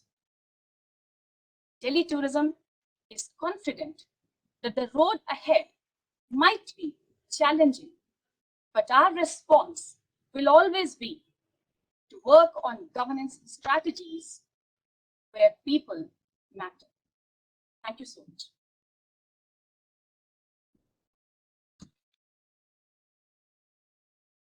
Thank you so much, Ms. Bhati Sharma, for all the details and the insights you shared. There are two questions that have come in with special focus on Delhi, of course, where we actually see so much focus on boosting infrastructure around us. I think everyone wants to know that how is the state managing a more sustainable approach when it comes to transportation and vast urbanization? I believe that is the most important question before all the state governments whenever we design the governance strategies. And when we talk of sustainability, environmental protection and people's participation are the most important and the key factors in any decision-making process. And sustainability in Delhi government, if you see not only Delhi tourism, in infrastructure projects also, recently when the transport department also launched initiatives, the initiatives which are being done by Delhi and Delhi government per se are primarily focused on doing away with the useless and unproductive paperwork. How to make and lead a digital revolution is something which now Delhi is very, very hard working on. And sustainability and digital revolution bring people together, bring them closer, keep them engaged, keep them connected. And I think this is where the ultimate essence of sustainability lies. Thank you. And Ms. Bhati, we would also like to know your thoughts on accessible tourism. Accessible tourism is, again, as I said, how do you make things accessible to people is the exact point of my point today of governance strategies is where people matter and inclusiveness matters. And people means children, people means senior citizens, people means the physically and visually and in other areas of differently challenged people, all the Divyangs, how do we make it very, very inclusive? And accessibility, which I said about the mobile tourism app, or also in terms of the other things which are lined up, a lot of other items are being lined up, is to make how to make them accessible.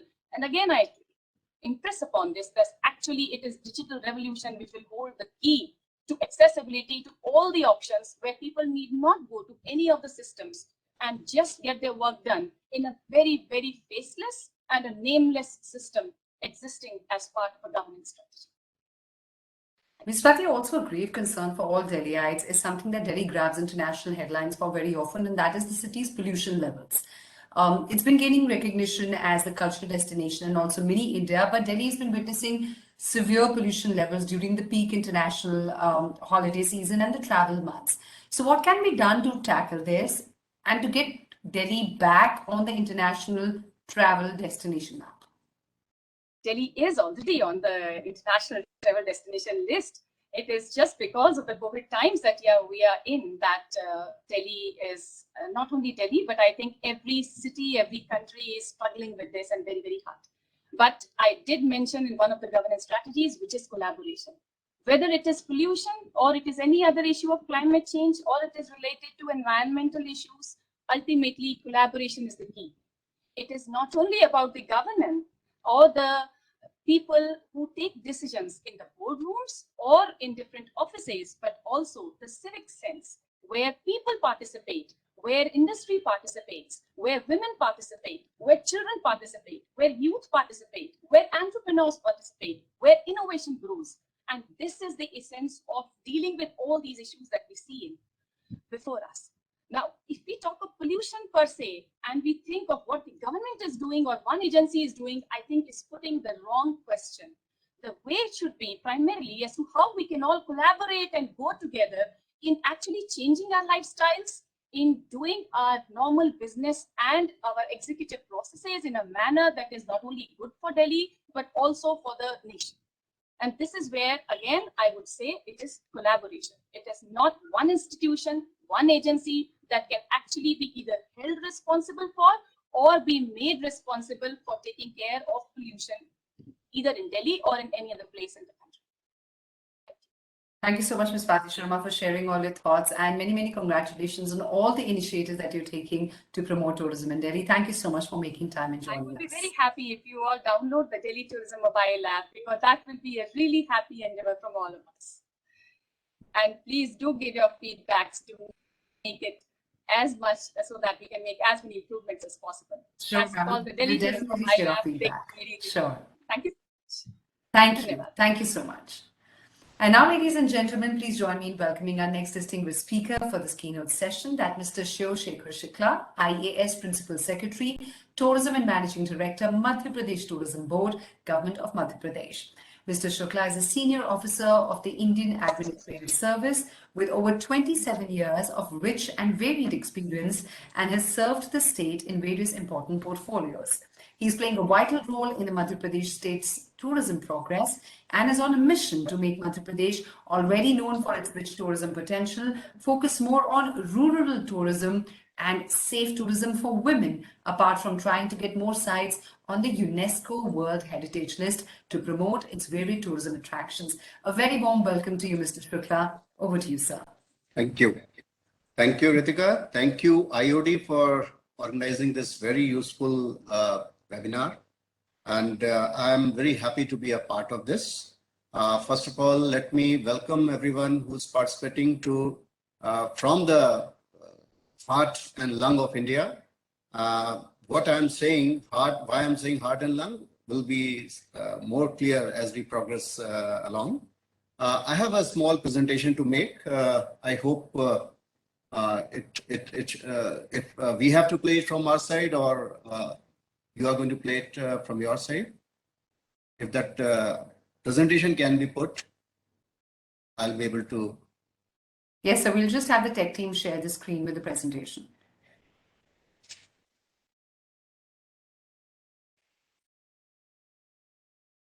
While the presentation is being loaded, let me welcome everyone. And from the heart of India, we are a state known for tangible, intangible heritage assets, which are second to none. We are flush with wildlife. We are the tiger state of the country. We are now also the leopard state of the country. And we boast of having the highest green cover in the country. We are the state with 11 national parks, 25 sanctuaries, and so much of wildlife all around, still, thriving. And we also are known to be a state with a very rich cultural heritage. So I welcome everyone to Madhya Pradesh. Can I progress? Yeah. Next, please. So Madhya Pradesh is known for leisure, wildlife, pilgrimage, and heritage. I would like to play a small film for the audience.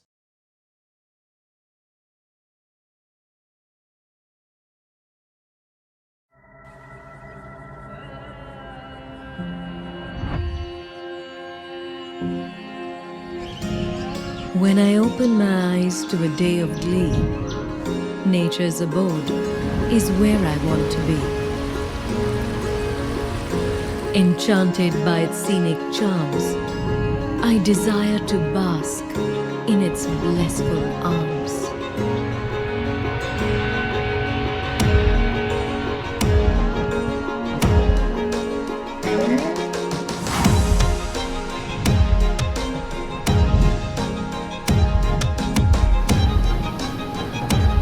When the going gets tough and triumph upholds, I wish to rejoice my victories amidst the brave and the bold. The adventure then unveils, and to the courageous roars and soaring hopes, I bow down and hail.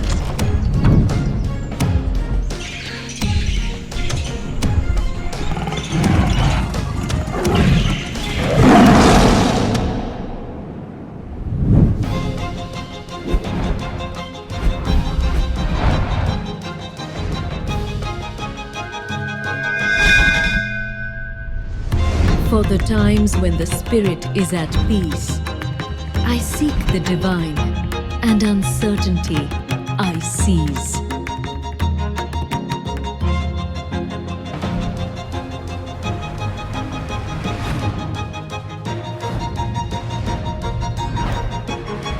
Purity.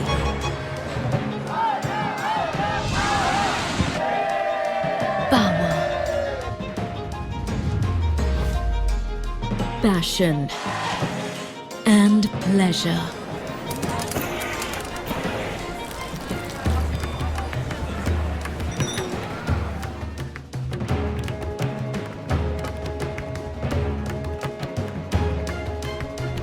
The feelings that reside within are all I want to treasure. Beauty, adventure, peace and culture are my inner call. थोड़ा कल्पना कीजिए only imagination फिर बोलते समझ गए तो आठ नहीं समझे तो मोड़ा नाट आप लोग घूम रहे भेड़ा खा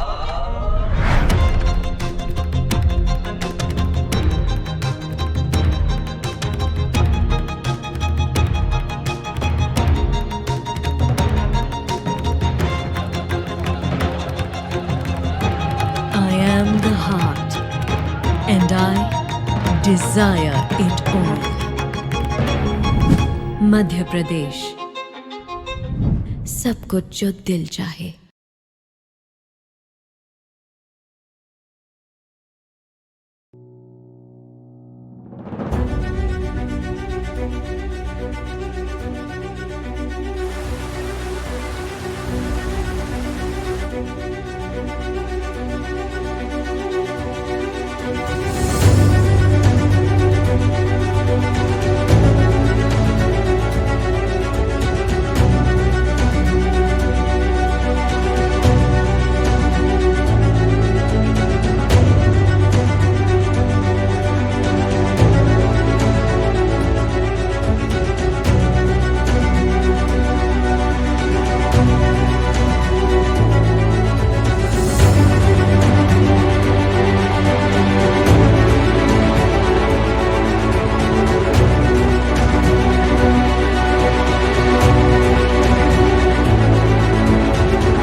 We also have a number of annual events to mark different aspects of tourism.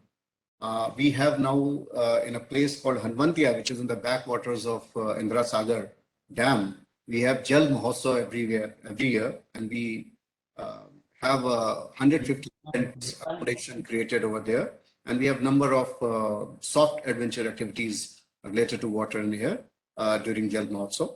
And similarly, we have Ocha, Mandu festivals, which are catered from the tourism point of view.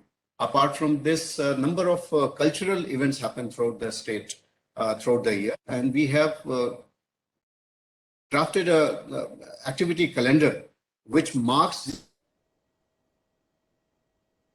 organized for the benefit of the travelers who come to the state, so that people know a priori that which is going to happen where, and people can plan their itinerary accordingly.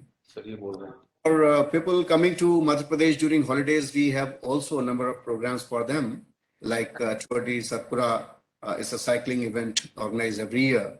Similarly, Go Heritage Runs are organized in various destinations. Recent one was culminated in Pachmadi, and Monsoon Marathon. Similar kind of events, these are done throughout the year in the state. Next, please. Arts. From the art and culture point of view, the Goan paintings are known world over, and we have a number of cultural museums in the state which showcase the different aspects of art and culture. And we also have still a number of good handicraft items, especially related to saris, which are done in various parts of the state. Everyone knows about the bark print, everyone knows about the Chanderi, Maheshwari sari.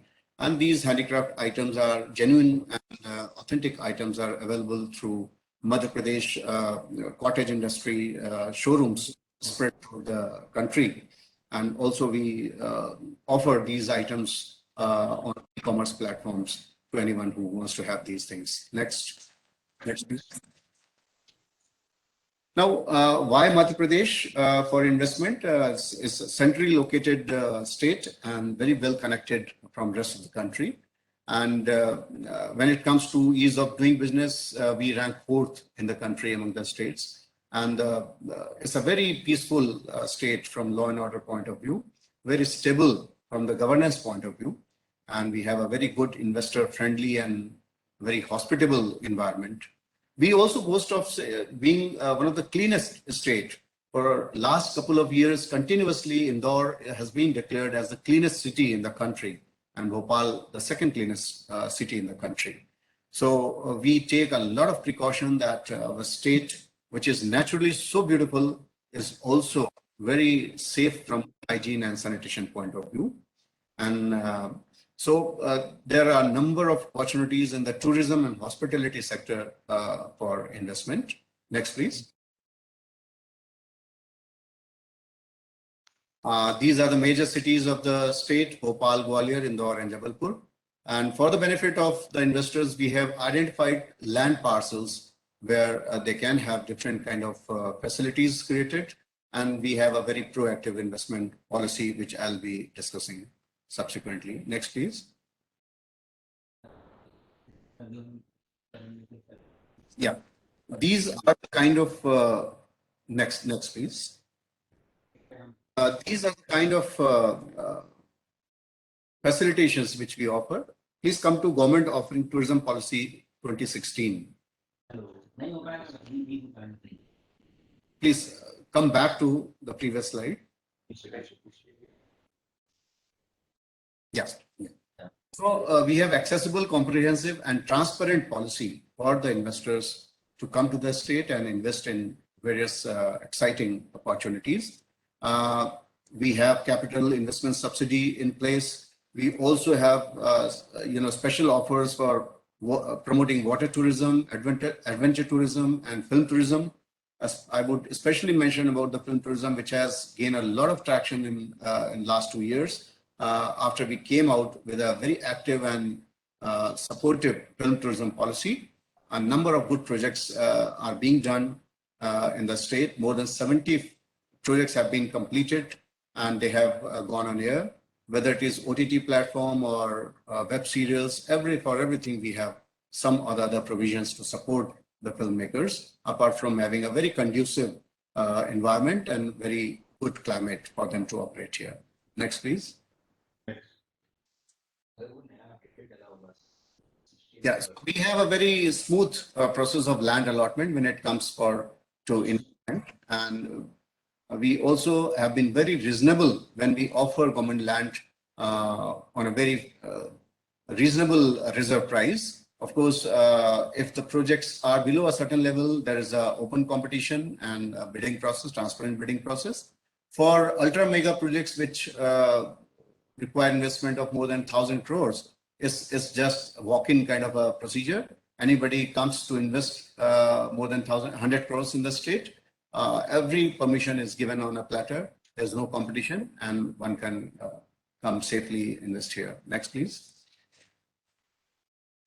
We also have a number of heritage properties in the state which have gone in very well with the investors, and more than five properties have been already allocated to the investors, and good properties are coming up in those places. More are on the offer. We have identified 13 properties overall. And so far, whatever investment has come, we have given more than 3,000, generated more than 3,000 employment through the heritage property alone, and more than 200 crores of investment has already come in. Next, please. So all big names are here who have invested: Sayaji, Lalit, Ramra, Pochar, Taj, everyone named the player, and they are here in the state. Next, please. If I elaborate on the capital subsidy policy, for all tourism purposes projects, we give 15% on capital investment, and for creation of other infrastructural facilities, 25% on the capital investment, and for ropeways, etc., 40% on capital investment. For setting up pollution control mechanism and making the facility green, we have 25% on capital investment. So there are different levels of subsidies on the offer. Next, please. We have been very lucky to have a very good climate and a very green landscape. So we, as a state, don't have to curate anything separately for wellness. Traveling in Madhya Pradesh itself is a wellness experience, but still, for the travelers to the state for wellness purposes, we have a special policy for investors, where for creation of any wellness resort or facility, there are given different levels of subsidies, and a number of good wellness centers have been established in the state because of this policy. Next, please. Similarly, for water tourism, we are blessed to have 22 very good water bodies which have been notified for water sports and water tourism, and anybody can come to the state to invest in the water tourism here. We are also looking for very good PPP projects for running cruise on our water bodies and waterways. And so this is another very lucrative and good investment proposition. Next, please. Now, MP is also known for soft adventure and camping activities. In the last 2 years, we have created a number of good camping sites for eco-tourists who are eco-conscious and would like to have the flavor of good landscape and the forest areas of Madhya Pradesh. So we have different kind of propositions available here, and it's very easy to operate, easy to come and invest here. And these propositions are also open for the investors. Next, please. So when it comes to adventure, as you can see, a number of campsites have been developed. Ecotourism, recreational sites have been developed. 13 boat clubs are there. 22 notified water bodies are there. 50 plus trekking routes have been identified, and 12 excursion brochures are available. And of course, national park and tiger safaris. And we also have added a number of attractions looking at the post-pandemic scenario. We have started night safaris in most of the national parks. We have also launched a number of campaigns during monsoons, especially when the national parks are closed. We offer the same kind of experience in the buffer zones of national parks, and we call this campaign Buffer May Suffer. And that has also attracted tourists from all over the country, even in the recent past during the monsoon season. Next, please. There's a small video on adventure.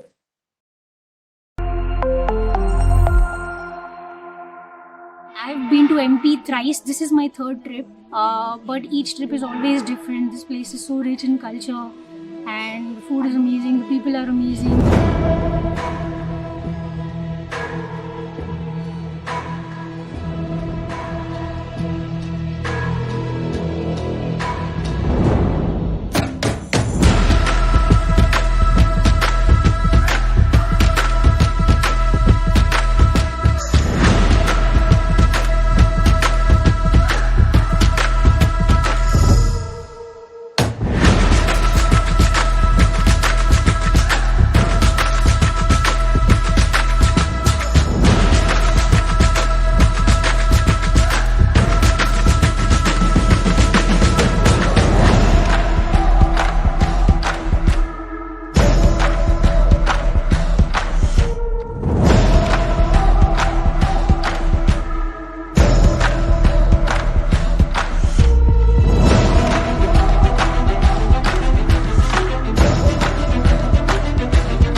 So all the adventure enthusiasts are welcome in the street.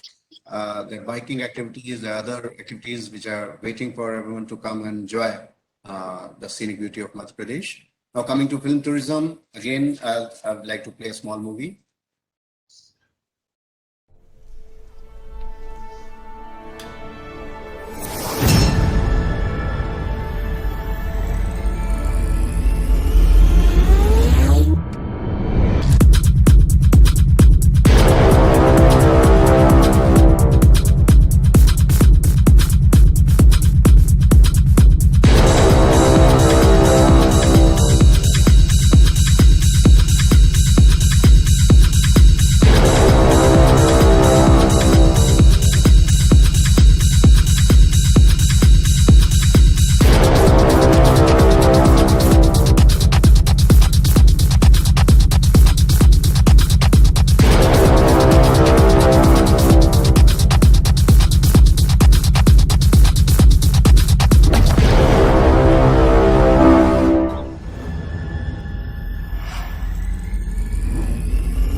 film production and investment in Madhya Pradesh. We have a lot of offers over that also for film shooting as well as for creation of film related infrastructure in the state.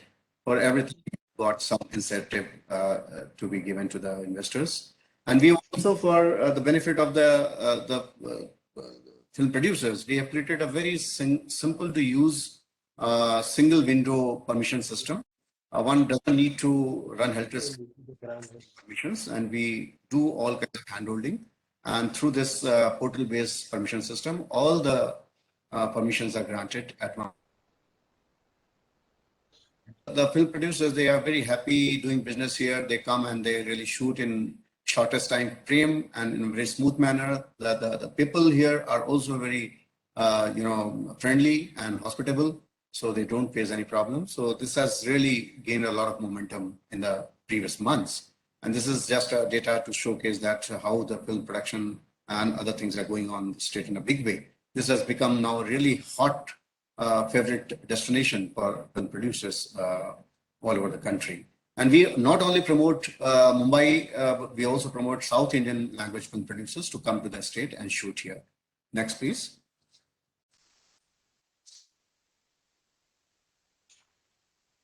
Next, please. So these are some of these the investors who have come and done job with us. So this is overall, my thrust was to explain that why people should look at MP not only from travel, but also from investment point of view. So now I open the floor for any questions. Yes, sir. I do have a question for you there. As you also stated, that rural tourism is something that you're really emphasizing on, but sustainability is also extremely important. So sustainable tourism and also the safety factor, I think, is very important for the tourists. How are you working on these fronts?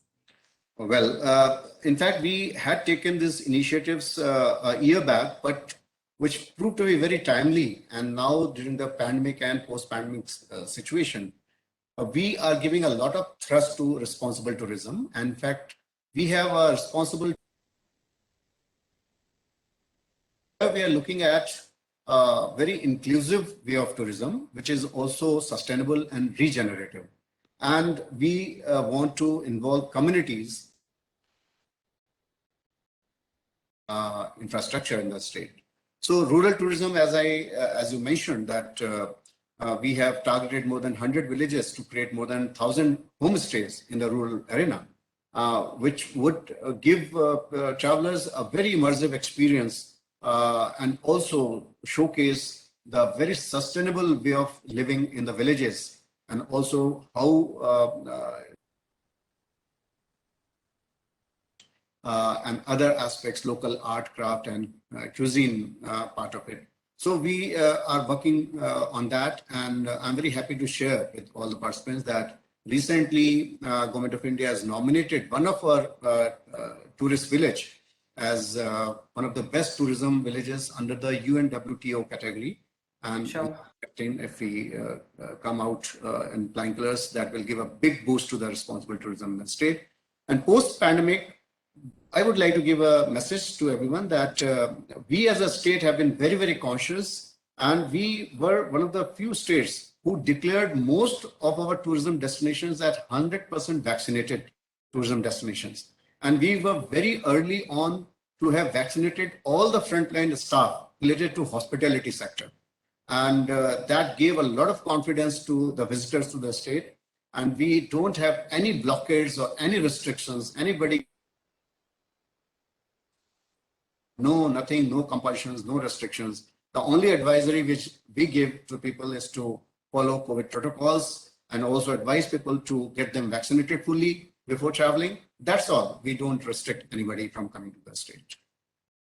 Thank you so much, Mr. Shukla, for sharing all the details, and all the very best for all the future endeavors. Thank you. And now, ladies and gentlemen, it's time to welcome our next distinguished speaker for this keynote session. That's Mr. Santosh Kumar Mal, IOD Secretary, Tourism, Government of Bihar, India. Mr. Santosh Kumar Mal is Secretary, Tourism, Government of Bihar. He is an officer of the Indian Administrative Services 1997 batch, Bihar cadre. He has over 24 years of experience working at the state level as well as with appointments to the central government. Prior to this, he has served as Commissioner Kendriya Vidyalaya Sangathan under Ministry of Human Resource Development, Government of India. He was also Private Secretary to Minister of Agriculture. He's been the District Magistrate of Jahanabad, Siwan, Bhagalpur, Darbhanga, Muzaffarpur, Commissioner of Saran, Secretary AHDF and MD Power, South Bihar. He has extensive experience working across departments such as finance, urban development, rural development, and animal husbandry and fisheries of state government in various capacities. He is an engineering postgraduate and completed his BTech and MTech from IIT Kanpur. Thank you so much, Mr. Santosh Kumar Mal, for sparing time for this conclave. Over to you, sir. Thank you so much, Ritika ji, for giving us this opportunity. I thank the Institute of Directors for this wonderful webinar and also for providing Bihar an opportunity to showcase what it offers to the visiting tourists. As we all know, Bihar, with its very rich heritage, very rich culture, offers a lot of cultural perspective on this great nation of ours. And we are mainly focused towards cultural heritage related tourism. May I request the tech team to please share the video which we had emailed yesterday.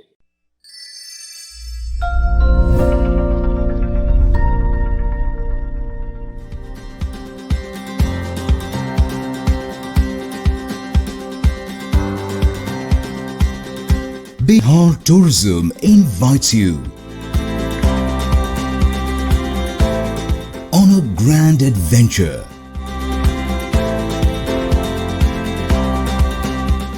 to witness marvelous sights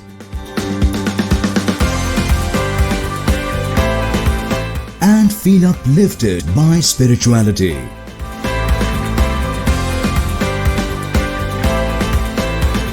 Journey through ancient Magadh. Take the road less traveled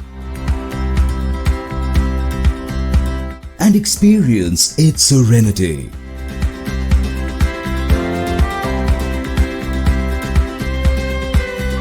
This is the abode of Gautam Buddha.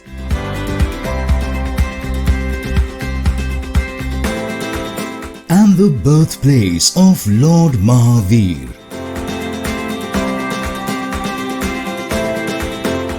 Walk the land of ancient legends.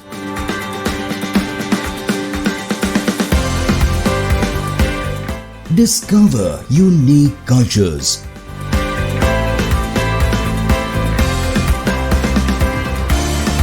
And cross far-reaching milestones. Step through the doorways of history.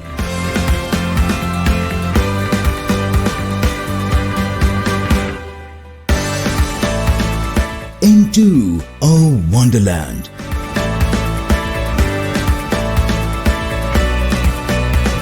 Visit blissful Bihar and be transformed.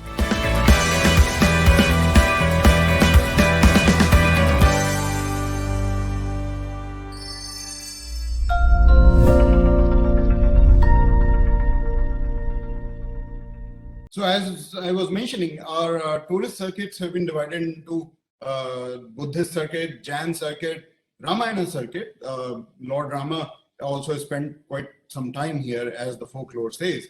And Sikh circuit, Guru Gobind Singh Ji was born in Patna, and Guru Tegh Bahadur Ji, Guru Nanak Dev Ji, they all visited Bihar and spent quite significant times here. And there are gurdwaras interspersed across the districts of Bihar. The Sufism had a great effect on the cultural development of Bihar.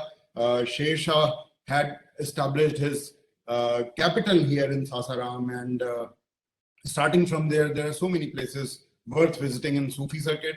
And then Shiva Shakti circuit is also of great significance here. There's so many temples of great historical and cultural importance. As we all know, Mahatma Gandhi started his campaign that Champaran Satyagraha when he came back from South Africa, and that was his first major intervention in the Indian political landscape. So Gandhi Circuit is also what we offer. I will take you to the details of these circuits in very brief. Next slide, please.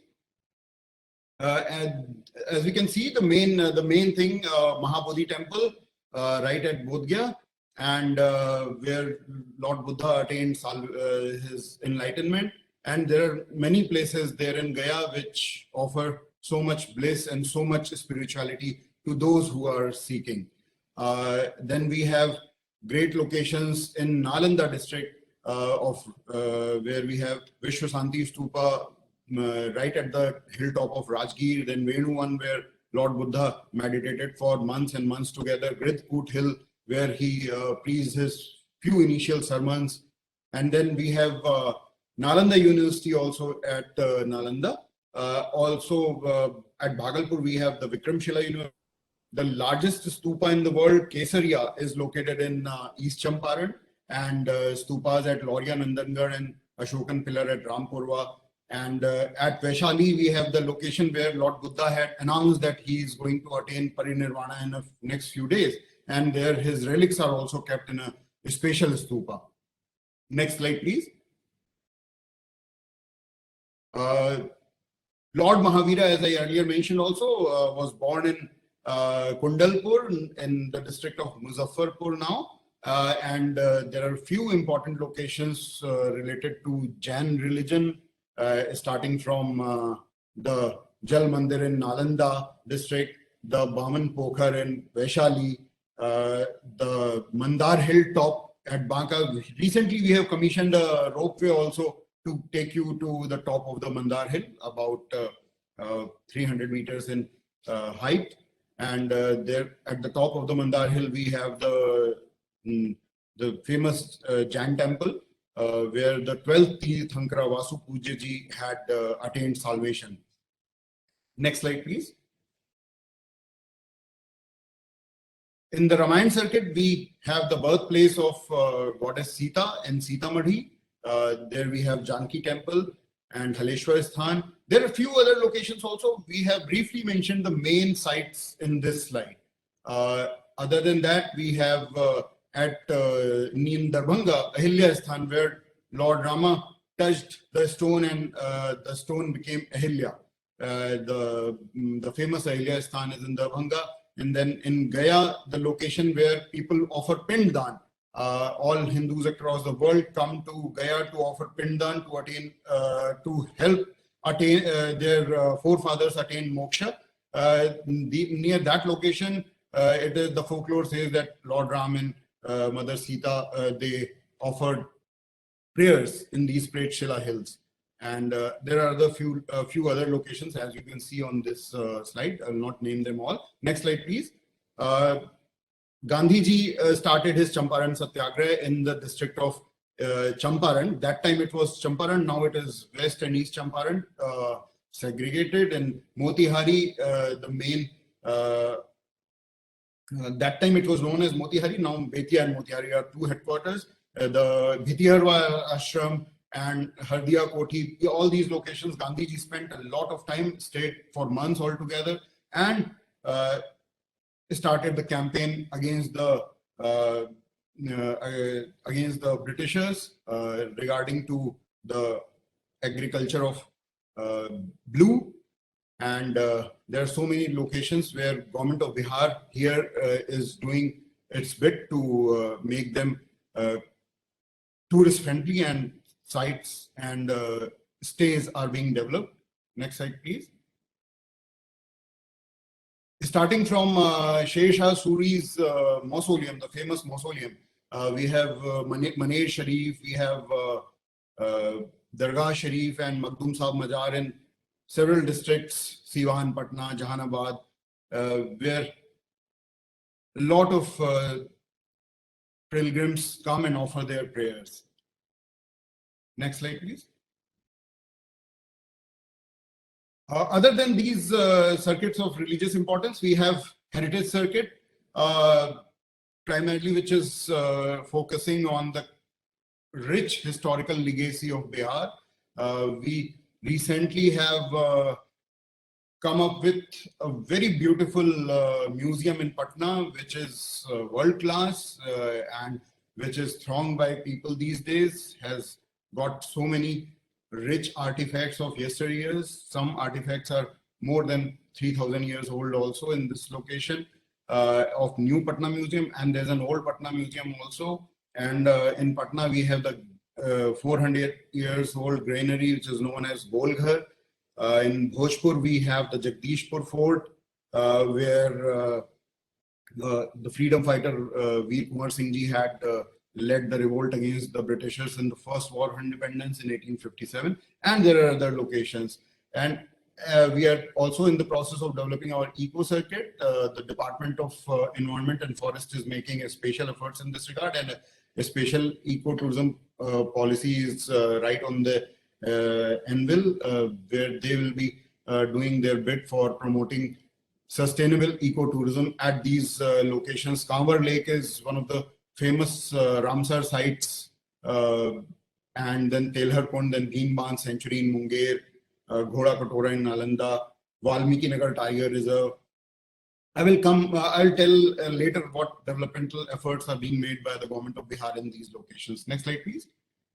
In the niches of tourism circuit, we have our famous fairs and festivals, Pitri Paksh Mela. Even in these COVID times when everyone is scared to move around, we had more than 4 lakh visitors in Gaya for this Pitri Paksh Pindan process. Government didn't organize any Mela as such because of COVID restrictions, but people thronged the locations. And if COVID permits, we'll have Buddha Mahotsava. At Sultanganj, Shravani Mela was a bit subdued because of COVID. Sonpur Mela, the world famous cattle fair, happens at Saran. And then we have Mandar Mahotsav and Vaishali Mahotsav and Kunjalpur Mahotsav. These are our niche segments where government organizes fairs and Mahotsavas. Next slide, please.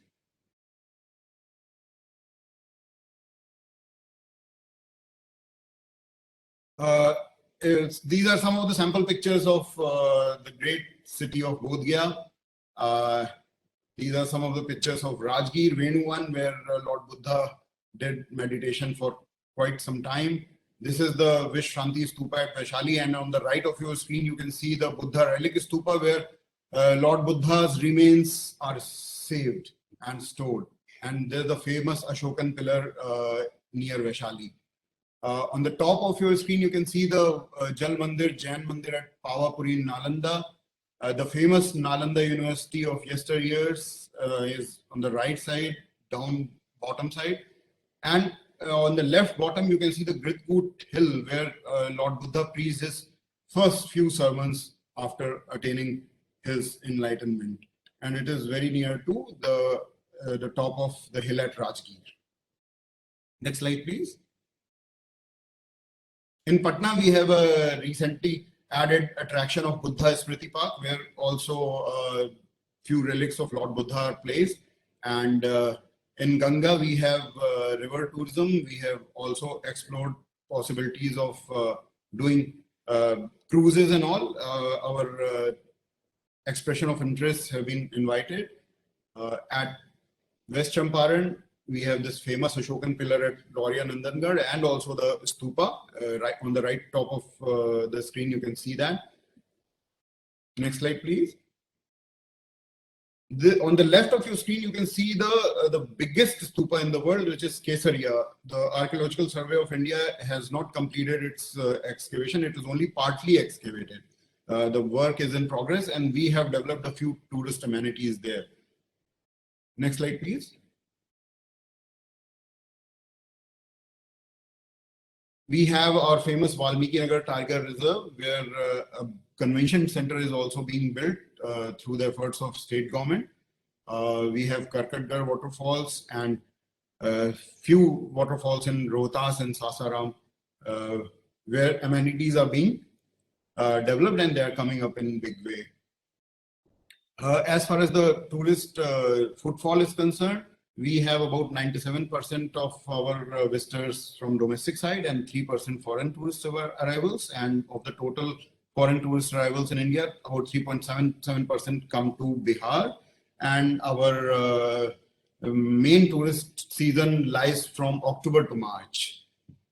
Next slide, please. This is the distribution of our foreign travelers visiting Bihar, mainly from Japan, Nepal, and the Southeast Asian nations, and Sri Lanka, and Europe and Korea, and other, as you can see. And the seasonality, as I mentioned, mainly from October to March. Next slide, please.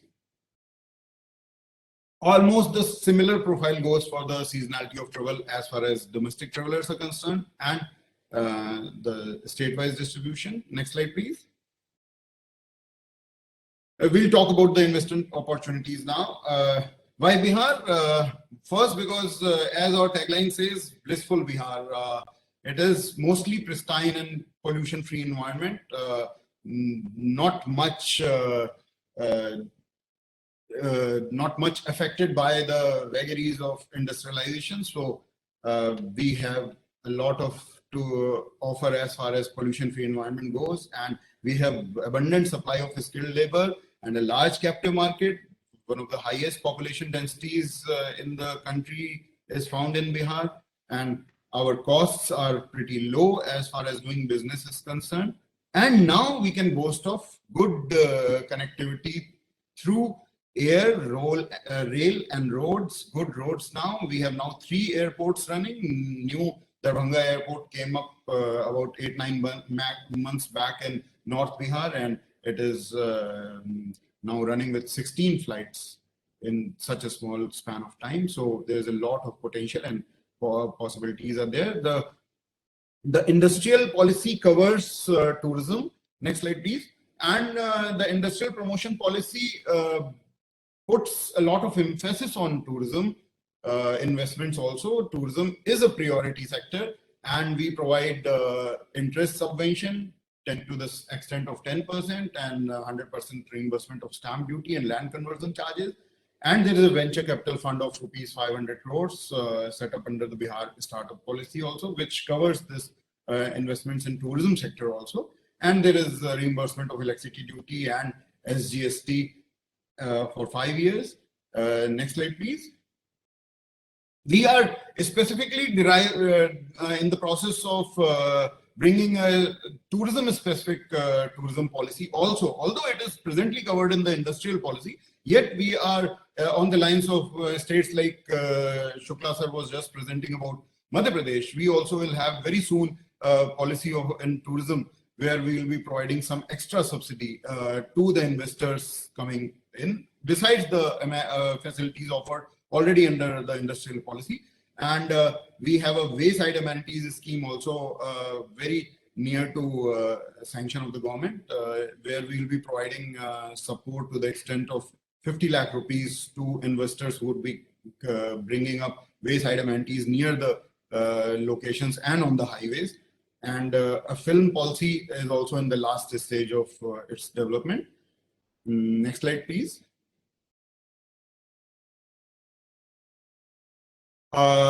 Religious and heritage tourism is our strength. We are trying to evolve a film tourism policy because there is a lot of cultural aspects related to Bihar, and Bihar is always so much of source of attraction to all.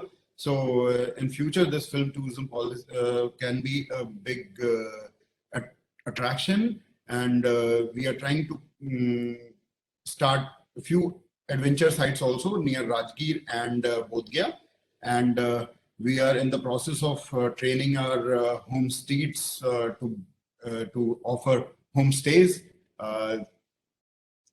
Next, I'll take up the projects which have been done by state government. Recently, our Rajgir ropeway was inaugurated by Honorable Chief Minister.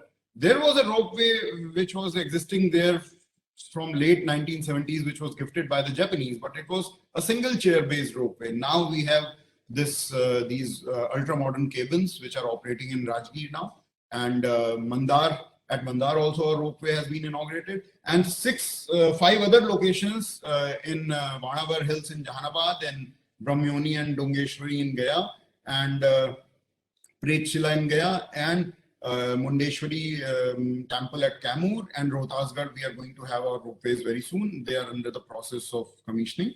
The state is constructing a state guest house, which will be a 4-star category hotel at Bodhgaya to the investment of over 136 crores, and a community hall, again a 4-star facility at Patna city near the Sikh pilgrimage sites to an investment of over 88 crores, and a Buddha museum at Vaishali at a cost of about 300 crores. All these projects would be completing in year 2022, and now I'm presenting these developmental projects which are nearing completion at Kavaria Circuit in Bhagalpur and Munger and Banka. These projects are nearing completion, where we have come up with wayside amenities and tourist amenities in big way. The Jan circuit is almost complete. The Gandhi circuit is also nearing completion. And one picture of our Prakash Punj. This site has been developed in the shape of a khanda, the very important religious symbol of Sikhism. As you can see, the top view, the khanda has been developed. This is a project worth about 61 crores, where various artifacts of Sikh religion and the heritage of Sikh heritage of Bihar would be displayed. Patna Sahib has been developed. Various amenities have come up. This project is complete. This Mahabodhi Convention Center at Gaya, for the purpose of MICE tourism, this is under construction. This will be completed by early next year. At Mandar Hill. Mandar is the location where, as the folklore says, the famous Samudra Manthan took place. That hill, there also a lot of development has already taken place. These projects are nearing completion. I'll briefly touch upon the investment opportunities in Bihar. The worthy participants, the honorable directors of various companies are here. So there are potentials at these locations, Gaya, Patna and Rajgir, for investment in 5-star hotels categories, and the benefits of industrial promotion policy of Government of Bihar are available. 4-star hotels can also be considered, and marriage destinations. 3-star hotels are possible in these locations of, last slide please. Gaya, Nalanda and Vaishali and Munger and Valmiki Tiger Reserve, other than Patna of course. And there is a lot of potential of setting up these eco resorts also at Valmiki Nagar Tiger Reserve, Rajgir, Kamur and Rohtas, and the benefits of our industrial promotion policy are available. Munger, as we all know, is the famous site for Yoga University, the Munger School of Yoga, and there and Bodhgaya and Rajgir offer possibilities for spiritual wellness and rejuvenation centers and investment in that sector. We already have 2 hotel management institutes, but there is, since Bihar has a lot of skilled labor and potential to train that labor, so investment opportunity lies in setting up of hotel management institutes also. Thank you so much. Thank you for giving me so much time and for patiently listening to all this. Floor is open for questions, please. Thank you so much, Mr. Mal, for detailing out all the initiatives that you are taking to promote tourism in Bihar. Unfortunately, we are really short on time and we won't have time to take any questions. And our next speaker is waiting. Thank you so much, sir. Thank you so much. Thank you. Thank you. Now, ladies and gentlemen, please join me in welcoming our next distinguished speaker for this keynote session, Mr. S. Satyanarayana, IAS Chief Executive Officer, Andhra Pradesh Tourism Authority, Government of Andhra Pradesh, India. Mr. S. Satyanarayana, IAS, assumed charge as Chief Executive Officer of Andhra Pradesh Tourism Authority and Managing Director, Andhra Pradesh Tourism Development Corporation on 16th of June 2021. He served various distinguished positions as the District Collector and District Magistrate for Kurnool and Anandpur districts, assumed charge as Director for Citizen Registration under Government of India before assuming the current charges. He is an intellectual humanitarian whose passion for work and morality, interaction with every sector of audience, have made him admirable. He always extended the support for the development of new mechanism and transparency. The optimistic ideology and active involvement of his as the chairman of District Tourism Council enhanced the performance of tourism in Anantapur and Kurnool districts. A very, very warm welcome to you, sir. Over to you. Thank you. Thank you very much. Namaste and good afternoon to all the distinguished gathering who have been participating in this webinar. It is my privilege and privilege to participate in this great meeting. I extend my warm greetings to all the dignitaries and other important dignitaries who are there in the seminar. As a part of explanation of my tourism potential of Andhra Pradesh and Andhra, I would like to play a small film which gives you a bird's eye view of the various important tourist destinations in Andhra Pradesh. So now I request to play the video the video will be for 3 minutes only.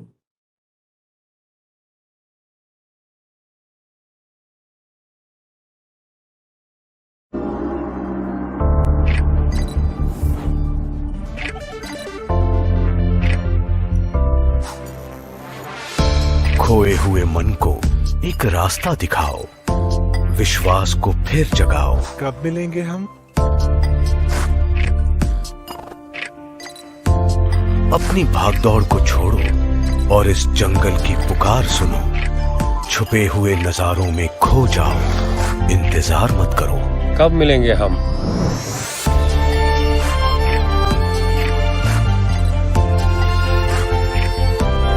कहानियों को किताबों में मत रखो, जियो उनको एक बार। इतिहास का एक पल अपने साथ ले जाओ।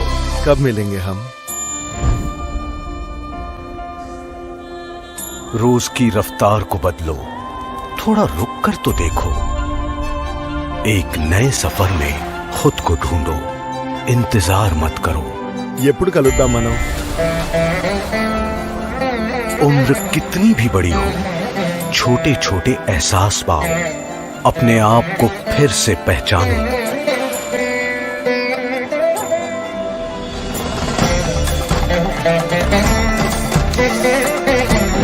खाने को एक नया मोड़ दो, अनेक स्वादों में घुल जाओ, इस मिठास के मजे लो।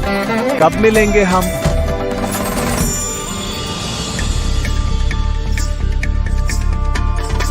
कला जो मिलती नहीं बाजारों में, पलती है इन हाथों में। कुछ अनोखा ले जाओ यहां से।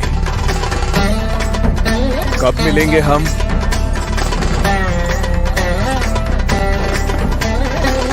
ఎప్పుడు కలుద్దాం మనం?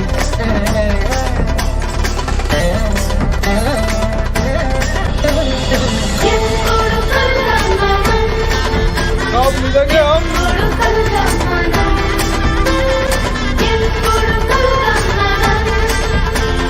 कब मिलेंगे हम? एक कदम बढ़ाओ, एक नई धुन में मिल जाओ, इनकी खुशियों को गले लगाओ। इंतजार मत करो।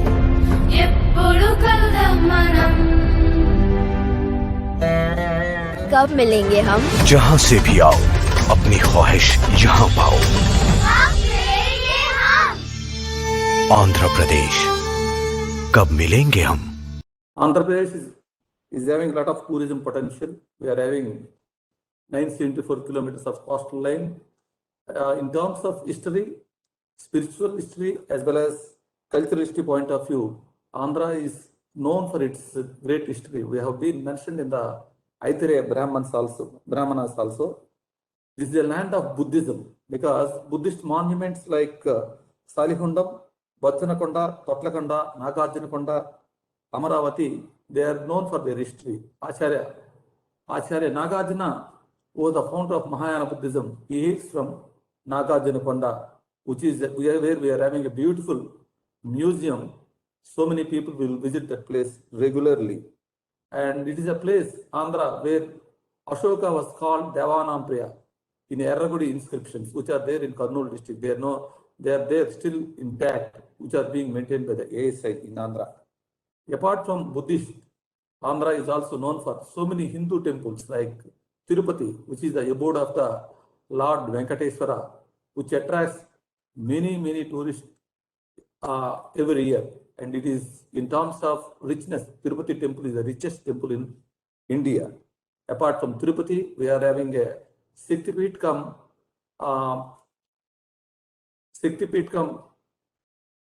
Secretaries as well as Jyotirlinga is located in one place called Srisailam and Srikalahasti.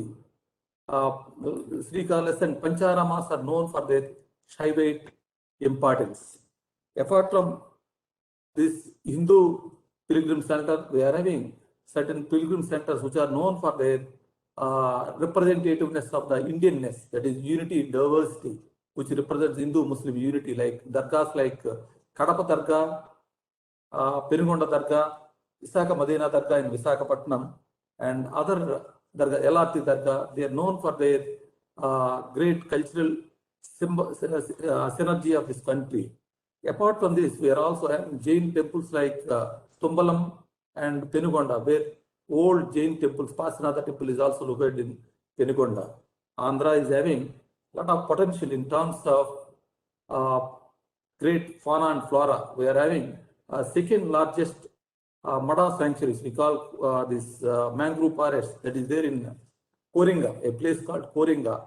There we are having a beautiful mangrove forest. After the Sundarbans, this is the largest one. There, that is also developed as an eco-tourism center in Andhra Pradesh. And we are having hill stations like Maredipalli, Araku, and Horse Rails.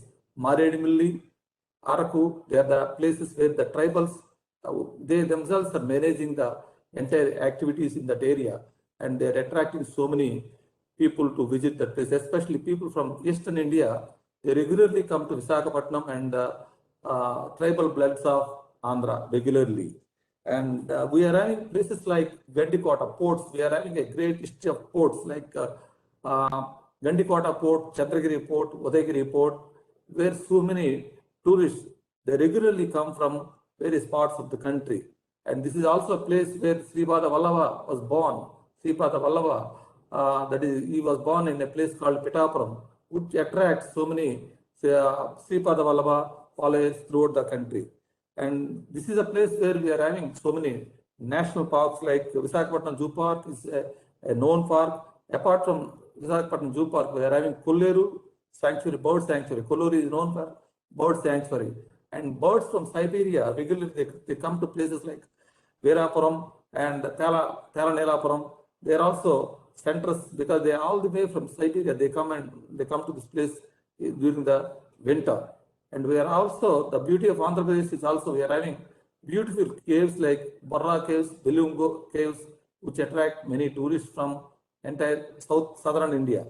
And Andhra is also having seaports, is known for seaports. Apart from Visakhapatnam seaport, we are having Gangavaram seaport, Krishnapatnam seaport, Ramayapatnam seaport.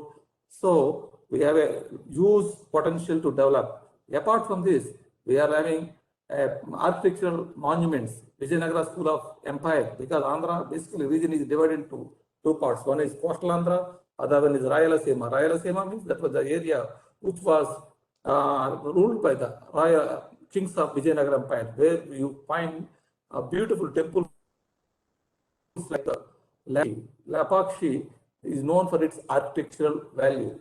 And of course, Vijayanagara School of Architecture is being symbolized even temples like Tirupati, Srikalahasti, and all these temples, they represent the Vijayanagara School of Architecture.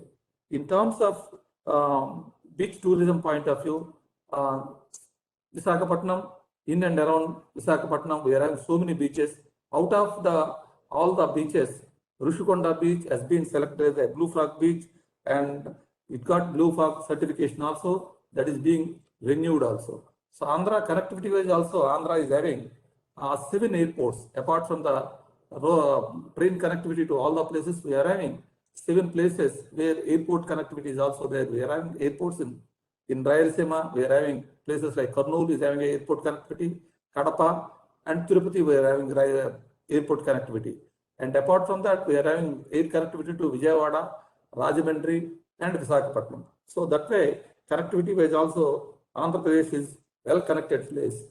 As a part of, because Andhra Pradesh Chief Minister wants to make Andhra as a premier destination. So recently, we have announced a new tourism policy. New tourism policy 2020-25. The main. So, can you show the PPT, because I want to show the gist of the important aspects of the new tourism policy of Andhra Pradesh. Next.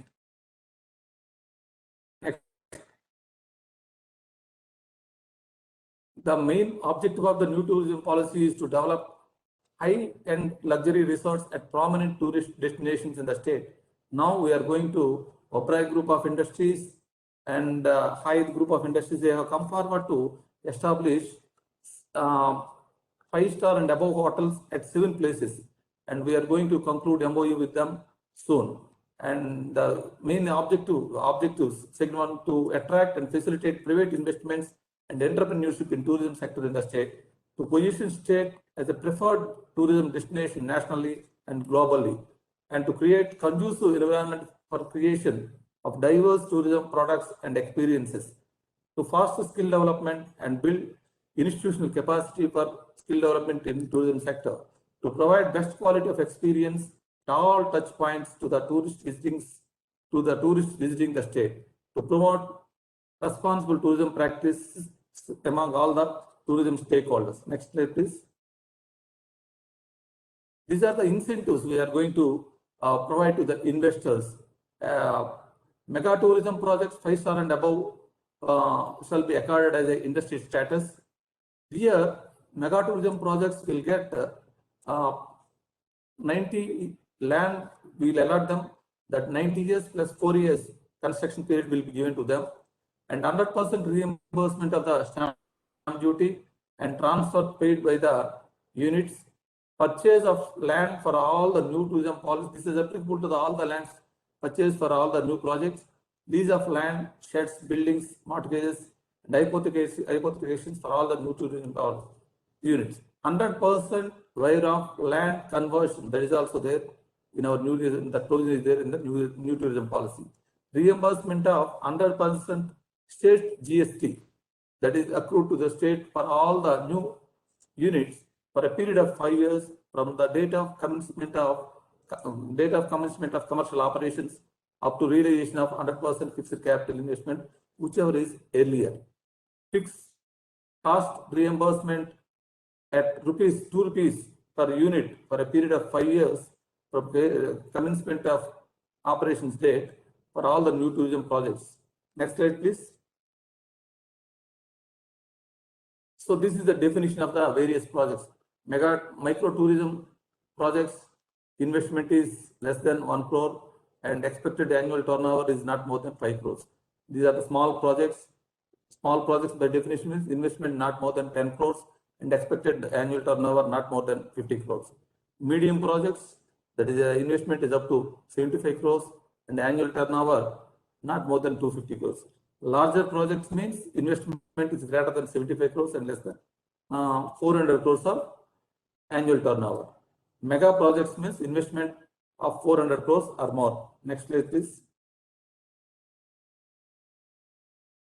Okay, these are the ones. So in case of mega tourism, I think slides are over regarding this new tourism policy. I will explain.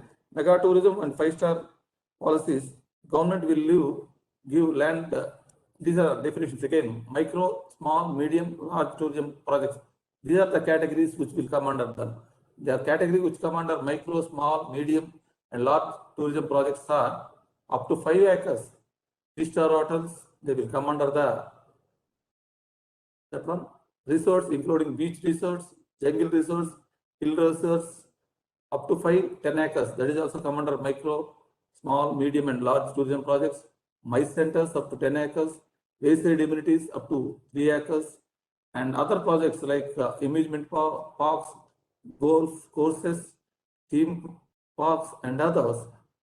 This is decided by case because we have created a Andhra Pradesh government has created a state investment promotion council that is being headed by the chief secretary, where we will discuss, and after discussing it, any project that will, because to clear it quickly, that will go to SIPB, State Investment Promotion Board, that is being headed by the Chief Minister of Andhra Pradesh, and the stakeholding department ministers, concerned ministers will be the members, and Chief Secretary is the convener for that one.